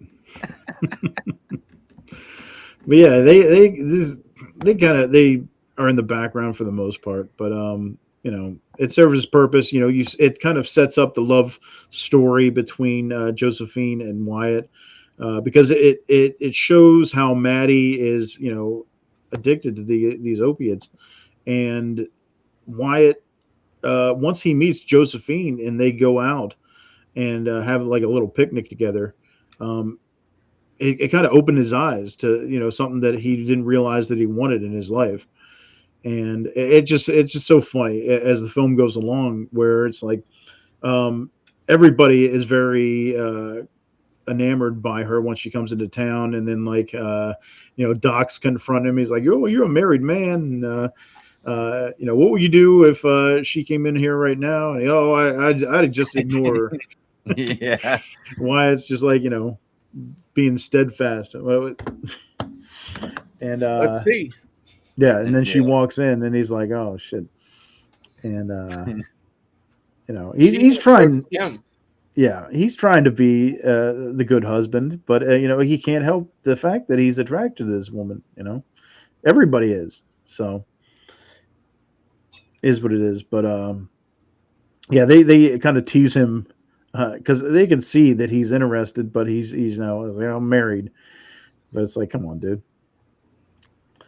Yeah, we you're lying can to see. yourself. Yeah. The eyes, they don't lie, Chico. It's true. But yeah, he goes out. He's just riding the one morning, and he happens to run into her. And it's like, oh shit. Yeah, and because what they're talking about, the horses being in the horse she has is in heat or in season or whatever they call it, and they decide to go and run it out of them. It's like, oh, let's just start running through all the countryside together and kind of wear these horses out, and then they end up having a little picnic and they get to know each other better, and she's just like this woman that has a zest for life, as opposed to Wyatt, who has been talking about settling down, having a family, having a business, and all these things. And it's like you meet somebody and that whole thing changes. She's talking about living off of room service and just going from place to place and living. And he just never had met anybody like that before, And she's he brings up to his wife and she thinks he's crazy. Yeah. But yeah, it just shows the relationship between Josephine and Wyatt, man. And ultimately, we one of the big stories in this film is the friendship between Doc Holliday and Wyatt. In real life, their friendship was strained for a while because of Josephine. Doc wasn't the biggest fan of her. I think he thought that Wyatt's involvement with her after they kind of did their vendetta ride against the Cowboys and everything was one of the things that was pushing them apart as friends. And then I think Doc had made some kind of anti-Semitic remarks about her because she was Jewish, and it strained things between him and Wyatt in real life for a couple years until they got back together up in Colorado towards the end of Doc's life and kind of reconciled and went their separate ways. But the relationship between Doc and Wyatt is just as important as his relationship with Josephine, man, because, that's it. I would say it's even more emotional because you see the bond that they have, Wyatt and Doc, man, all the way up until the end. And, that scene, where Doc finally passes or whatever, it's like his buddy Wyatt comes to play cards with him and everything, and he gives him that little book that's about him, and such a good scene, man. It's emotional, man. I got pretty emotional watching it, man, because it's like, it's one of those things where everybody has that ride or die friend in life where it's like, he even says, Doc, thanks for always being there, and when you think about my friend, when you think about, I mean, not to cut you off, but I just like whenever he's like, what do you want in life, Wyatt? And he's like, a normal life. He's like, there is no normal. There's just life. Yeah. That shit fucking hits. Yeah. Because he's a guy that's dying. So, he's got perspective, and it's just that, everybody I feel like can relate to where you have that one person that's always been there, and to see that person, dying right before you, it would be such a hard thing. Yeah. And, what's that one scene? There was one scene where I can't remember who the guy was, but he's talking to Doc, and he's like, oh, well, Wyatt's got all kinds of friends or whatever. Why are you worried about it? And he's like, because I don't, he makes that comment where it's like, you realize that Doc or Wyatt is one of Doc's very few friends. He doesn't have friends. No, it's more of a, I think it's one of the guys running around with him. He's just like, Doc, why are you even out here? You should be in bed. And he's like, Wyatt Ebert's my friend. He's like, I got lots of friends. And he's just like, I don't. Yeah. Very powerful line.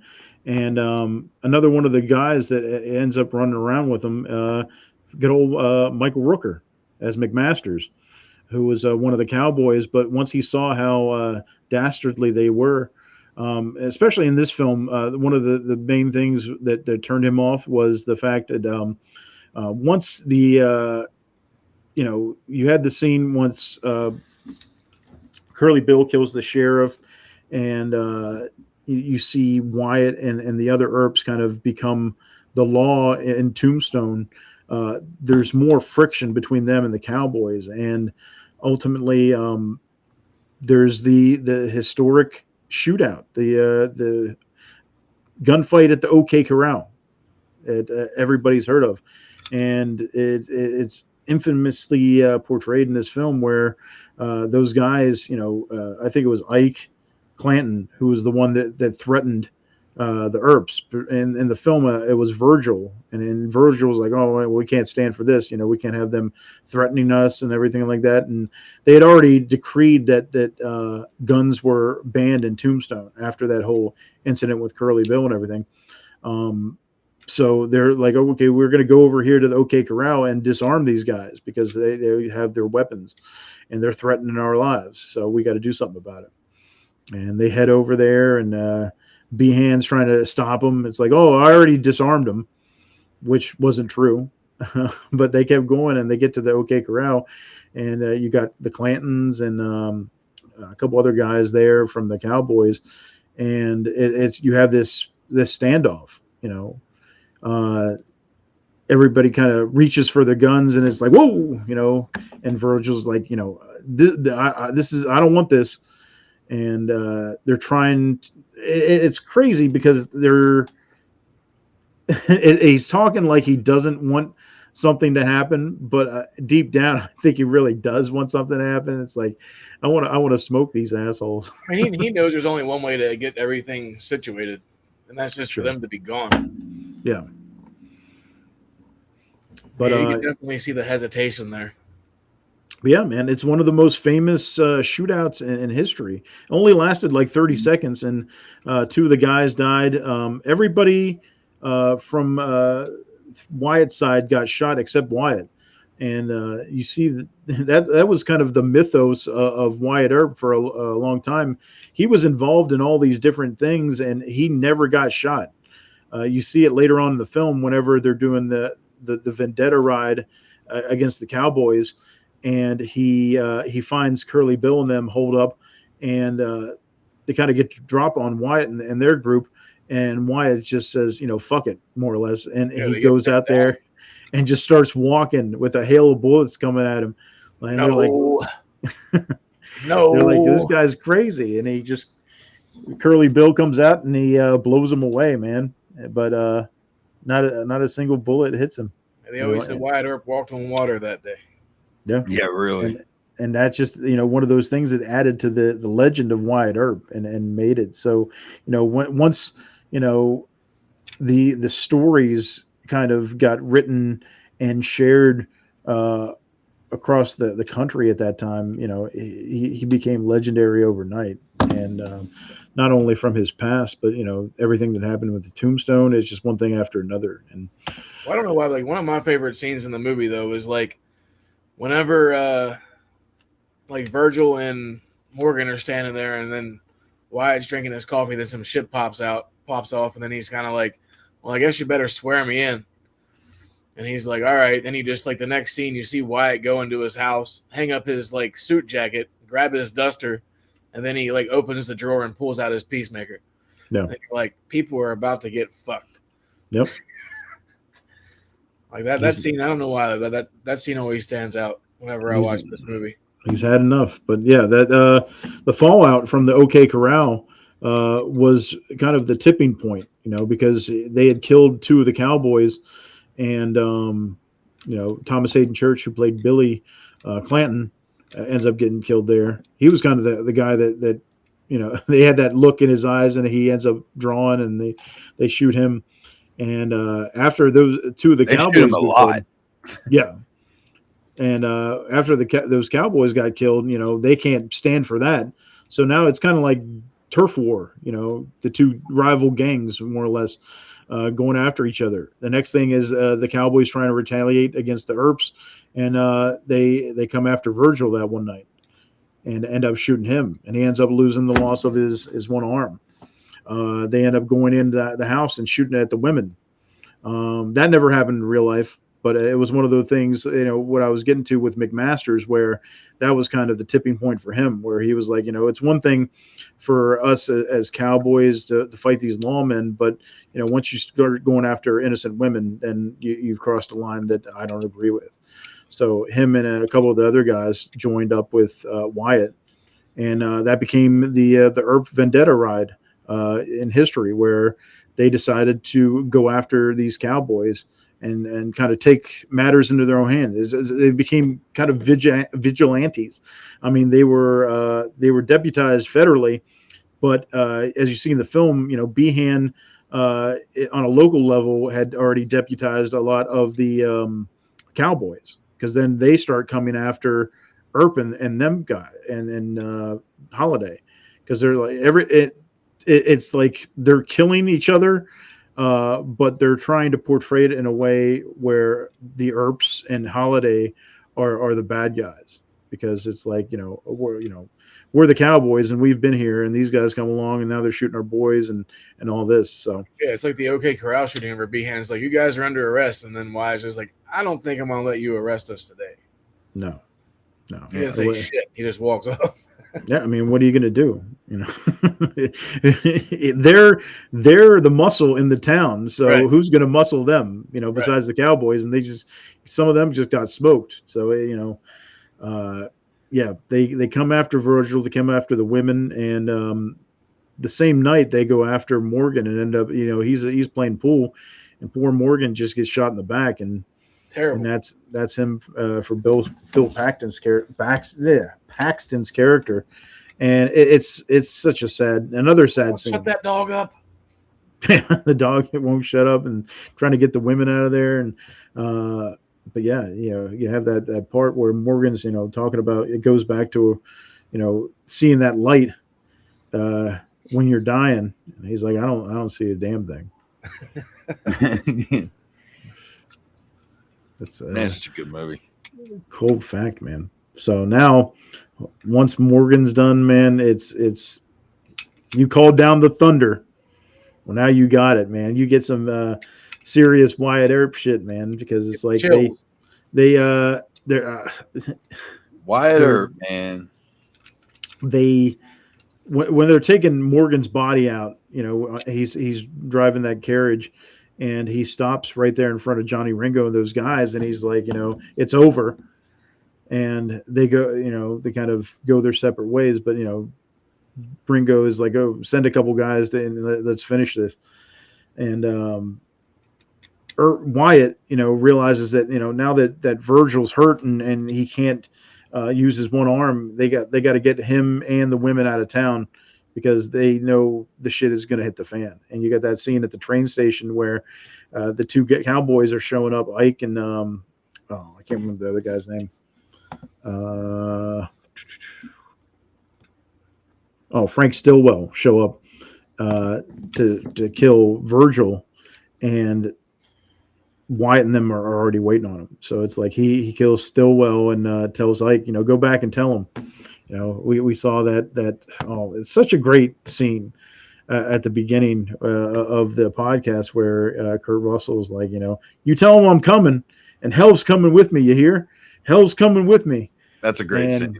Get chills every time, man. It's so good because Kurt Russell makes you believe it, man. It's like, oh, here we go. It's the Wyatt Earp that everybody kind of wanted to see, and it was like, you fuck around and find out type shit. It was a perfect setup too for him to do that, like right then and there, because like they all think he's on the train, so they're going to shoot up the train. Yep. And he's just fucking lagging back, and then he fucking does the old Rochambeau and kicks him in the nuts. Yep.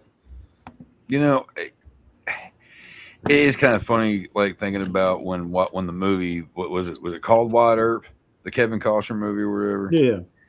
Like when that came out, and Chad was commenting on that earlier. It's just like anybody else that plays Wyatt Earp, you're just like, it's not Kurt Russell. You know what I mean? It just doesn't work, man. He plays. They could not make another one today without having to compare it to this. No. This is the ultimate Western. Another I mean, another Wyatt Earp movie would not do anything any justice. No. I mean, I've got a few friends who are big Western like people, and this is like number one, in their book. Well, it's funny too because like from what I heard, like I didn't look it up to get the facts, but I think they said that Wyatt Earp had more of a budget than this did. Yeah.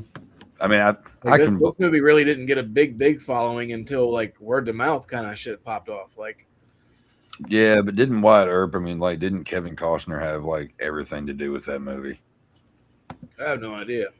Yeah, budget on Wyatt Earp was $63 million. And what was the budget on Tombstone? Tombstone was $25 million, so more than double. Well, I mean, Kevin Costner has always been kind of a, go big or go home kind of guy for the most part. I mean, he's always been an overrated guy in my opinion.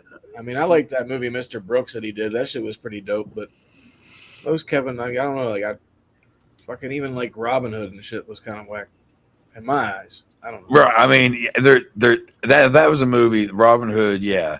As I got older, I realized how ridiculous it was. Like, I'm not a big Kevin Costner fan. Like, there's Field of Dreams, and that's for me about it. Yeah, but like I didn't realize how ridiculous Robin Hood was until I got older, with the accent and all that shit. And not every one of his movies are good. And I did like Yellowstone, but no, I agree with you though. Crazy Ho. But no, it's because Wyatt Earp is probably in production while Tombstone's coming out. Because Tombstone comes out December of 93. Wyatt Earp comes out of June of 94. So it was kind of a competition piece. And, we talk about the cast on Tombstone. Wyatt Earp, Kevin Costner, Dennis Quaid, Gene Hackman, Jeff Fahey, Mark Harmon, Michael Madsen, Catherine O'Hara, Bill Pullman, Isabella Rossellini, Tom Sizemore. I mean, it's pretty stacked too. You know what I mean? Pretty sizable, coked out stack. It does, but it just didn't resonate with people like the Tombstone did,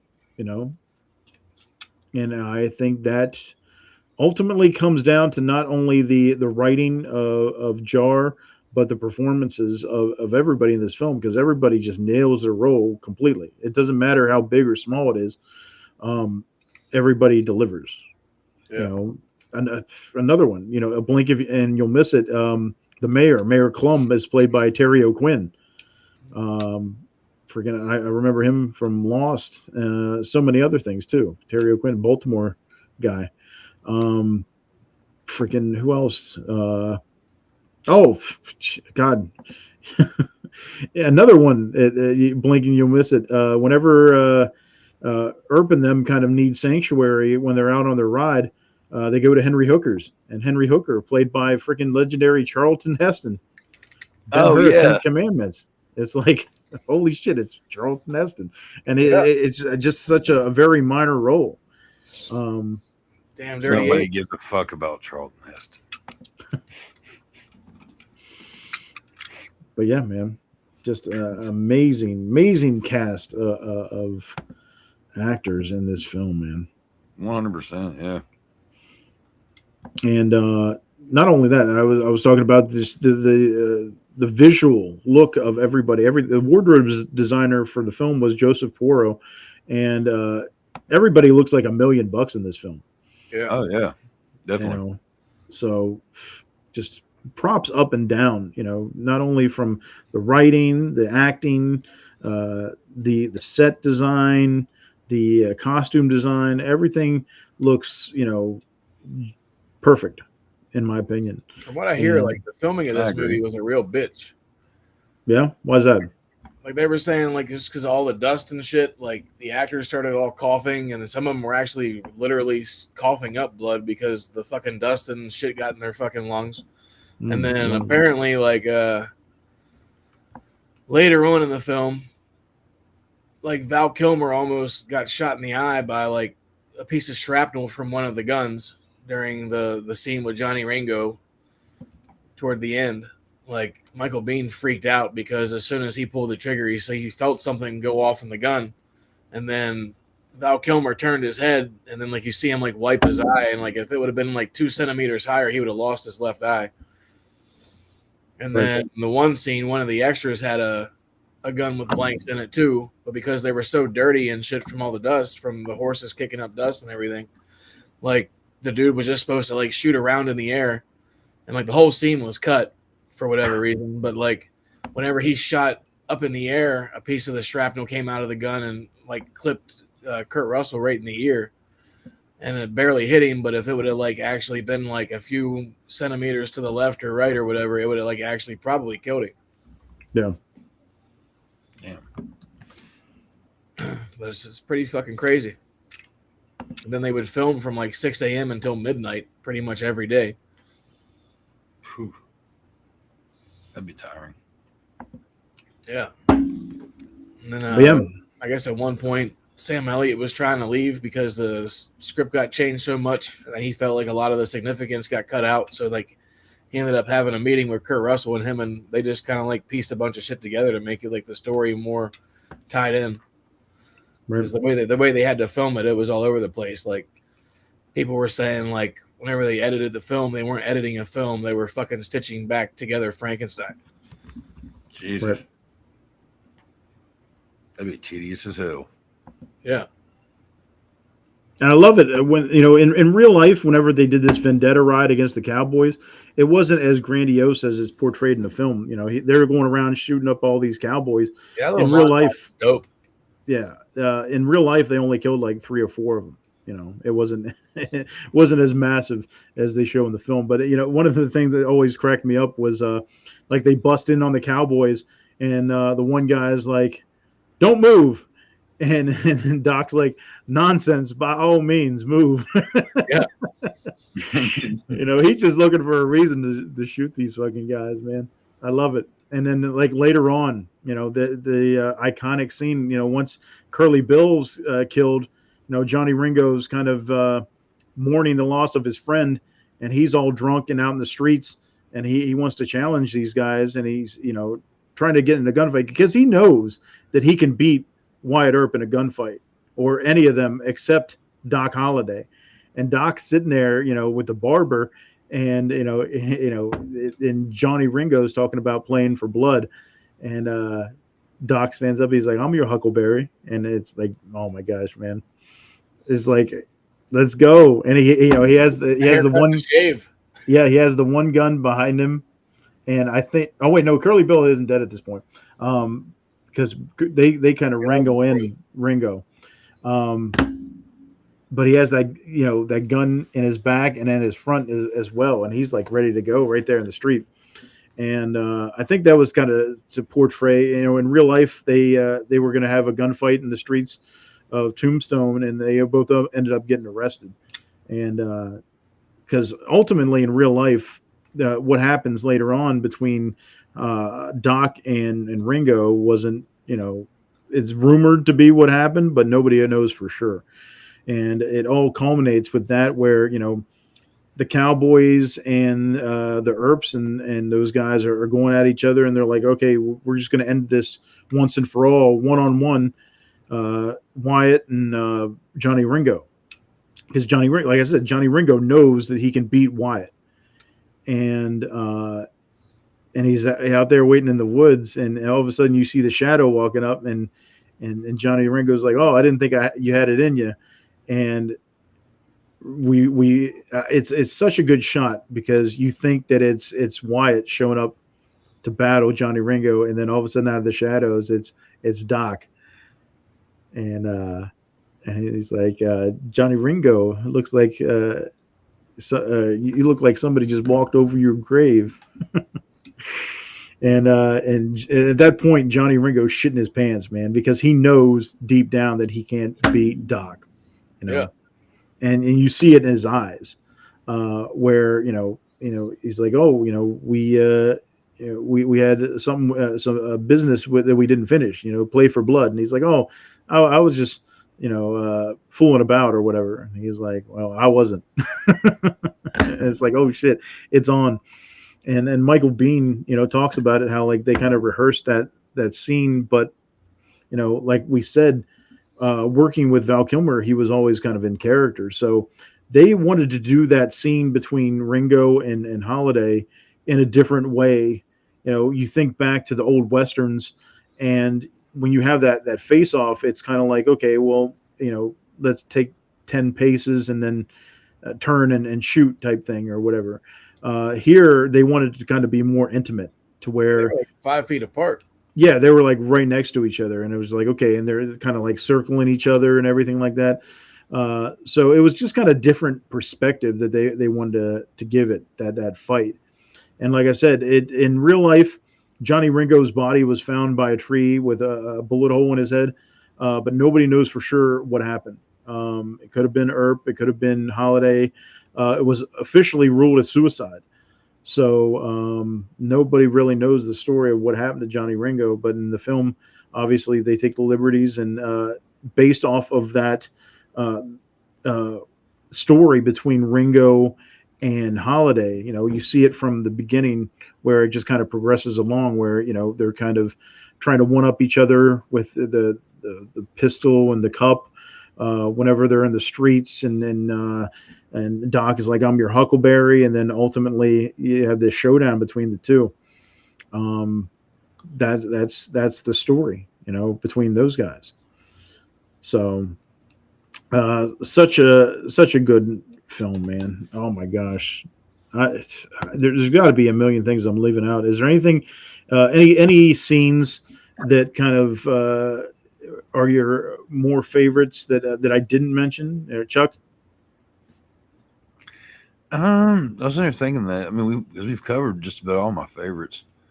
I mean, I always got a kick out of that whole scene between Doc and Ringo, where Doc's completely trolling the shit out of him. I've always loved that whole scene. Just fucking great. Another one. Whenever he's talking to Ringo there, and he's like, "Oh, you're drunk," and he's like, "You're probably seeing two of me or whatever," and he's like, "Oh." I got 2 guns. I got one for each of you. yeah, I always love That's that whenever shit. he's talking to that church guy. Yeah. And then when Wyatt Earp gets pissed, like those moments where it's like, all right, I'm done playing around. Like I really get a kick out of those scenes a lot. Something real quick. This is kind of off topic, but going back to the beginning of the show. There was a birthday that I forgot to mention. Oh yeah, Joey Ramone. Wow. It would have been his birthday, so gotta include the Ramones there. You really do. They're a big part of music rock history. Hell yeah, 100%. You know, one scene I like though was whenever dude walks up on the porch or whatever, and the Earps are out there, and then the dude kind of like pulls his jacket away and he has his gun holster there, and then fucking Wyatt just grabs it and fucking smashes him on top of the head with it. That shit fucking cracks me up. Yeah, you just got bit. There's a few humorous parts in this movie. You know, mainly Doc with Doc's smart ass, but yeah, there's just some I don't know. There's a few times where you're like, bah, that's actually kind of funny, and then of course, like the next scene's like uber serious. Yeah. That scene always cracked me up. Like, 'cause that would fucking hurt, man. Well, for sure. Just give pistol whip with one of these things and plunk. It hurt so bad. Man, such a fucking good film, man, from start to finish. Not a dull moment. So many, like we said, all-star cast. Yeah, for sure. Perfect writing. You know, the Doc Holliday, like I said, everything is practically quotable from Doc Holliday. And Val Kilmer, you're never going to have a better Doc Holliday performance than that. That's it. Lights out. Or Wyatt Earp. Like I said, I mean, the movie Wyatt Earp, like we said, it had twice as much of a budget and did half the numbers. Yeah. Well, I definitely, I got to say, a while back, I had the idea of doing like an extreme, like Western kind of thing. And then I kind of lost the interest in it or whatever. But man, watching this, there are all kinds of ideas popped in my head. Man, it's kind of, I don't know. might be seeing some Chuck Nasty Western shit. Nothing wrong with that. See that? Kind of like Walton Goggins playing the ghoul in the Fallout show. Like, he fucking kills that shit. All right. So good. I never played the games, but that fucking series is dope. Although, word, I've heard decent things about it. The one thing that did make sense is whenever Doc shoots Johnny Ringo in the head, and Johnny's still like walking towards him and firing off his gun. Come on. You're no Daisy. I do like that scene a lot, actually. Probably a lot more than that. But I'm like, there's just something so morbid about it. Turns out I wasn't as sick as I made out. Yeah. But yeah, I think that old Johnny Ringo would have been toast as soon as that bullet went into his skull. Yeah. Yeah. That's all right. Like in real life, that like Doc did laugh because he was bedridden and he looked down and saw that his feet were hanging out and he was barefooted, and he kind of laughed and was like, "I always thought I'd die with my boots on."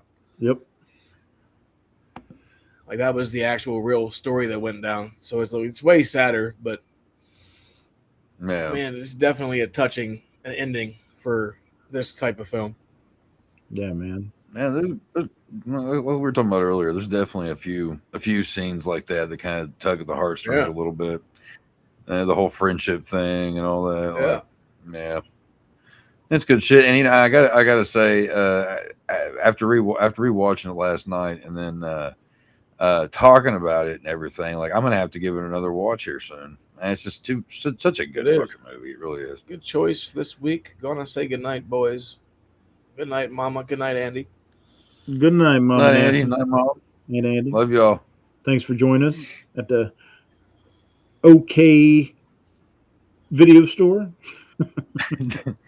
Yeah, they were pretty pleased. I knew they would be. Like sometimes some of the movies that we pick they'll watch, but there's some they're like we'll just listen to what they have to say about it. And this one, like Andy, he had messaged me earlier. He goes, "Oh, we just got done watching Tombstone." I was like, "Yeah, made time for that one." It's so good. I love it. It's one of those we've talked about this in the past. It's a clicker dropper. You know, if you're flipping through the channels and you see Tombstone on, it's one of those. You're dropping the clicker and you're watching that thing. Yeah. And there's just so many good scenes in it. Like there's no point in changing it. It's not like you're gonna miss something if you change the channel. Just leave it. It's too good. I was talking to a couple guys at work this week. They're like, "What are you doing this week?" And I was like, "Tombstone," and they were like, "Oh, I need to watch that. That's been a long time." I'm like, "Fuck yeah!" They're like, "That's a good movie." I'm like, "Yeah." Nope. And then ultimately, Josephine ends up leaving because there's just too much violence. Fabian gets killed. And then the film ends with Wyatt going and finding her and reuniting. And they're dancing there in the yard. So that's the story of Josephine and Wyatt Earp, man, who ended up living into the 1920s and ended up passing away in California. He's buried out there. Doc's buried in Colorado. And oddly enough, I've never been to Tombstone. They have it preserved. You can go visit the town of Tombstone now and see a lot of the same things that were there back when Wyatt Earp and Doc Holliday roamed the streets. They have that'd be cool. They have recreations of the OK Corral gunfight and like different things.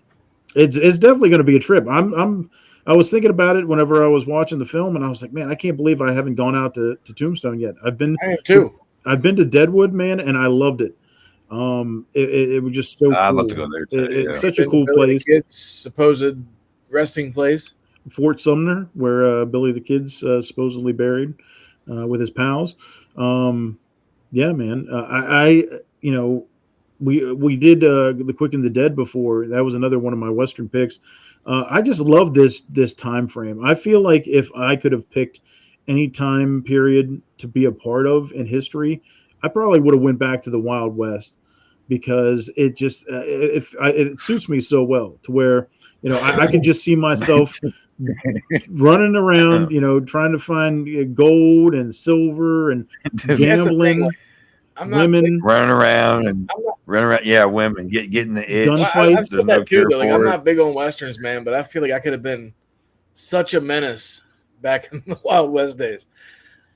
Are we forgetting the Like, cleanliness? I'd be issues? hanging There's out not with like really that Jesse much James and them cleanliness. cats, like maybe running around with Billy. Who fucking knows? But I would definitely be a menace.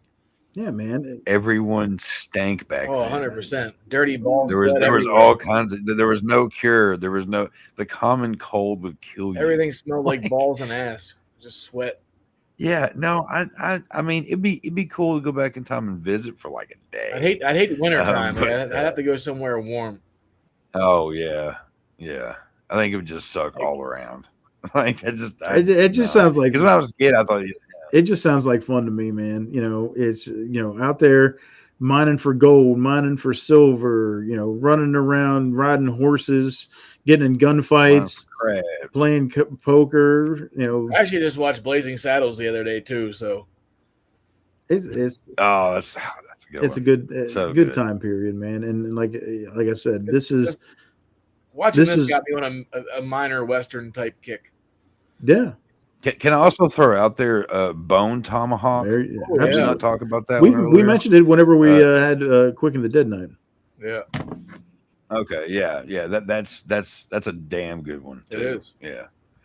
A lot of good people in that one, including Sid Haig for a minute. I feel like that one kind of flew under the radar a little more than any of them. That might be on the slate down the road. You know, that one, Unforgiven. Those are two ones we would definitely talk about in the future. But two of my favorites. Yeah, man, Tombstone, one of the top ones. You know, especially for us. You know, we didn't grow up back when Eastwood and Wayne and those guys were on top of the world of the Western films. This was kind of our introduction to Westerns. You know, you would see it like probably on TBS or, you know, some station where they're playing reruns of old Westerns and everything like that. But, you know, Young Guns and Tombstone and Unforgiven and Quick and the Dead. And this is when, you know, we're growing up, and this is the films we grew up with, as opposed to the stuff that our parents grew up with. Yeah. Well, I was raised on like John Wayne films, right? Because of family members and Clint Eastwood, and I never really took to John Wayne too much. But Clint Eastwood movies, I found like, all right, they're pretty cool. But if it was a Western that didn't have Clint Eastwood in it, I didn't give a shit. Sure. And I think when I started giving a shit, it was when I saw Tombstone. You know, Tombstone and Young Guns around that time. Like, that's when I was like, all right, it's possible. And then Unforgiven, and there's a shit ton. There's a lot of good ones that came out around that time. I was never big into the spaghetti western type shit, but I remember I watched quite a few John Wayne movies with my grandfather, but mostly like what was the one, like El Diablo or El Dorado, something like that. That one always was fun because the dude had that bladder buster gun and that shit was funny. Gary Cooper, James Stewart. You know, another one we just mentioned last week, Charles Bronson, was big in the Westerns back in the day before the Death Wish franchise and such. But yeah, man, Tombstone, one of the best, if not the best. Very arguable if you're a Western fan, but no matter what, I think everybody would agree it's a classic. I'm gonna say it's probably the best for me. You wanted the best, you got the best. Tombstone. There you go. Who do you think's Paul and who do you think is Gene? Now, one thing I want to know is how fucking old is Wells Fargo? Old. Yeah, that shit was nuts. Yeah, no shit. Well, I'm your Huckleberry. Sorry, I had a brain thought. And another thing, I want to set the record straight because I hear this shit all the time, especially working at a casino. Whenever, you know, because people say, "Oh, I'm your Huckleberry," you know, everybody has that shit. There's this urban legend. There's an urban legend that people. There's so many people believe this, that he says, "I'm your Hucklebearer," and there was like rumors that it meant like the handles of a coffin were called huckles, and that you would be like the pallbearer carrying the coffin. I've heard that too. Yeah, and that's completely made up. And there's so many people that believe that's the case, and it's like, no, I'm your Huckleberry. You know, he's saying I'm the man for the job. You know, So I just want to set this record straight on that. It's I'm your Huckleberry, not Hucklebearer, folks. Yeah, I do declare. I've never heard that. Yeah, I don't think I've heard that. Because sure enough, it's definitely a casino term. Well, it's like as soon as somebody says I'm your Huckleberry, they're like, oh, you know where that came from, and I know exactly where they're going. I'm like, nope, that is not where it came from. Yep. But you'll know Daisy. Say when. Man, I fucking love this film. I almost want to go back and watch it right now. It's damn good. I just love that little smirk at the end there. Like whenever he's like got his hand like right there by his pistol, and he gives like that little close up of his smirk. That shit's so fucking good. The cinematography in this movie is fucking amazing. Yeah, man. Like I said, them walking down the streets, in their dusters. This shot down here, man, fucking amazing. Even like the music. Like I think I don't know who did the music. I don't know if you have it popped up there or not, but I know they said that he only got like 3 to 4 months to fucking do the whole fucking movie, which is unheard of. Like that's record time. Like that picture just says, we're getting ready to drop the darkest country album ever. That's what that picture. Like what it says, like one of the year's best. Like total badasses. Bruce Broughton. Bruce Broughton was the composer for Tombstone. Yeah, he had like he pulled this fucking score out with the quickness. With the quickness, got to give him mad props. That quick? Very quick. All right, well, there you have it. Tombstone. Tombstone. The iconic film, the iconic cast and performance. Pretty damn close to perfect, if I do say so myself. None of us got Tombstone pizzas like we talked about last week. No, we did not.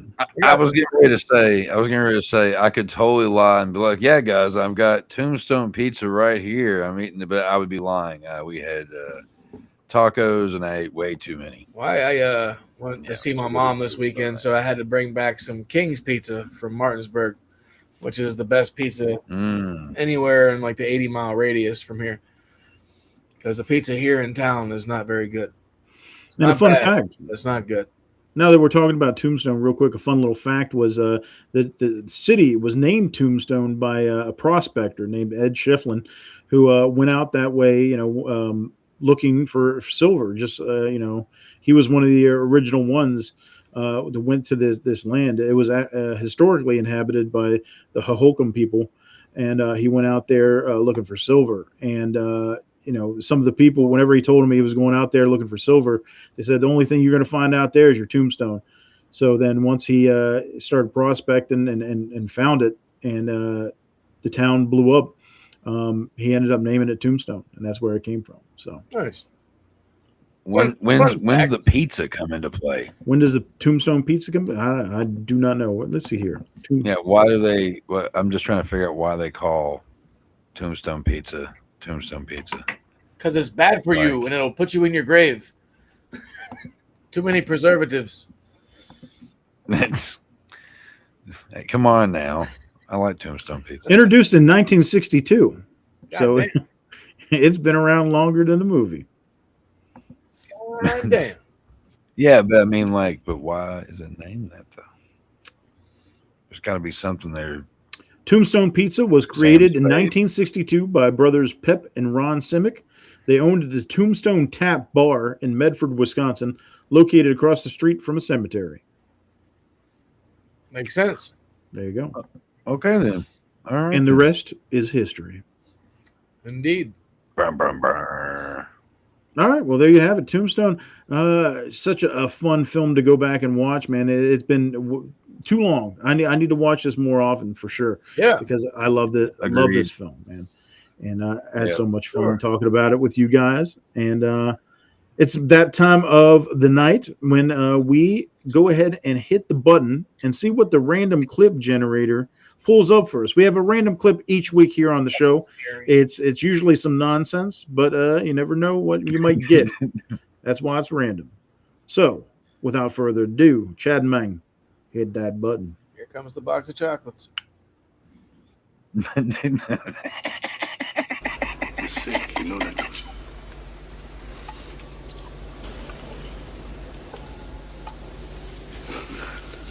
And what the fuck you call 125 murders in 5 years? Huh?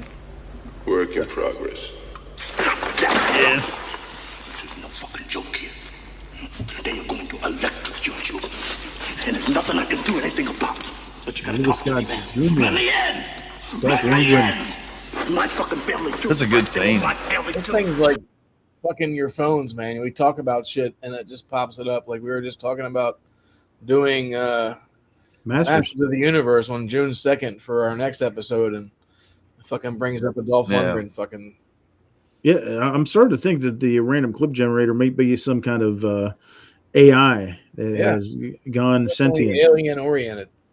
Yeah, because as soon as you mentioned earlier doing Masters, starring Dolph Lundgren, sure as shit he shows up in the random clip. Yeah, crazy. Hey, but that is a damn good scene in that movie. I'm a huge fan. It's been of a that long movie. time since I watched that movie. Yep, it's a good one. Yeah, Louis Gossett Jr. He did do that one sometime too. Yeah, Frank Castle, man. All right, well, you've had that. So what we're going to go ahead and do now is run a few ads for our sponsors. Us. For us. Leisure Trading Company is on YouTube. Head over now to see videos from Mike's travels and experiences. Be sure to like and subscribe for more content. Over 10,000 subscribers and growing. Thank you to all. Leisure Trading Company is also your source on eBay with many collectibles and hundreds of great gift ideas. Who loves you and who do you love? Leisure Trading Company. You bit off a little more nasty than you could chew. Now you gotta deal with all the nasty coming down your throat. Never gets old, does it? It doesn't.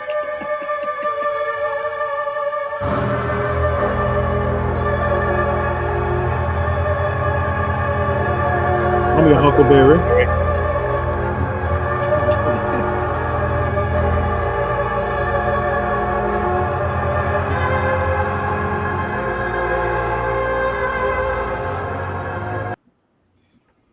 There you go, Chuck, and I believe you have some news as it regards to the books and where they can be found. Do what? Didn't you say? Didn't you post something the other day saying that? Yeah. So there's a little bit of update with stuff. I've got I got most of my books over on my Amazon to where you can get them in paperback. I've got 2 more that need to be uploaded, and that will be here real soon. Rocking Chair and Lot Lizard Stew, but the other ones are back on Amazon now, so you can get that stuff over there. And then Evil Cookie has Flesh and Metal that I did with Robert Essig, and that's it, I think. Yeah, bogus. Sounds good to me, brother. Ooh. Hell yeah. Fuck yeah. Do it. Yeah. And also, if anybody cares, feel free to go check me out on TikTok and on my Facebook page, Chuck Nasty, in all caps. You'll see it. Big letters. Like it. Big. Yeah. Big. Yeah. Do that. Just thinking you have love me. Follow.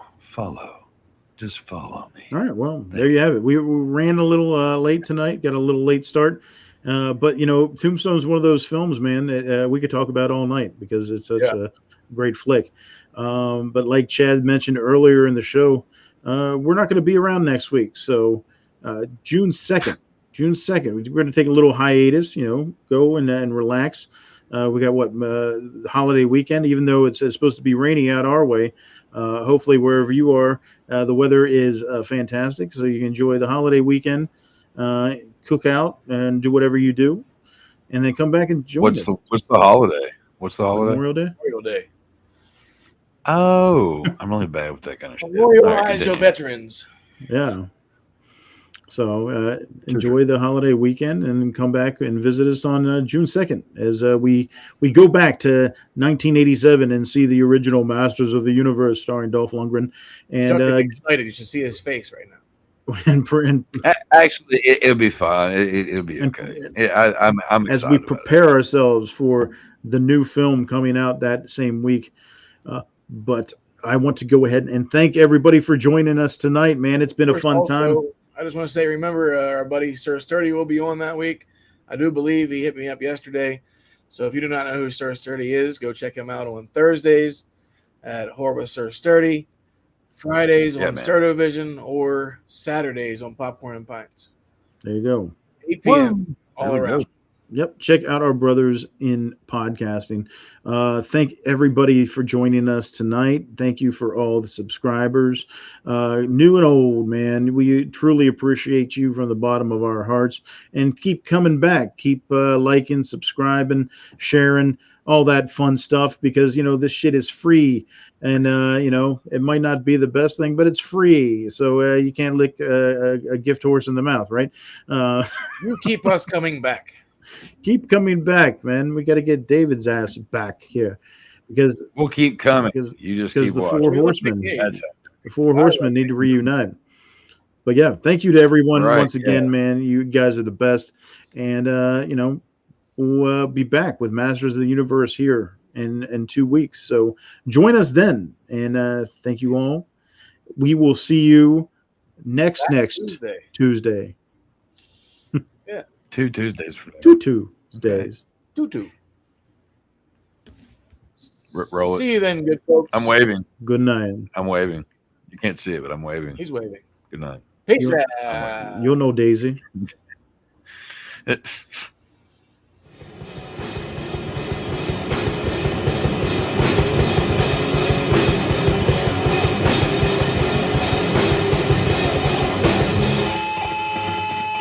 Babies! Babies! Oh!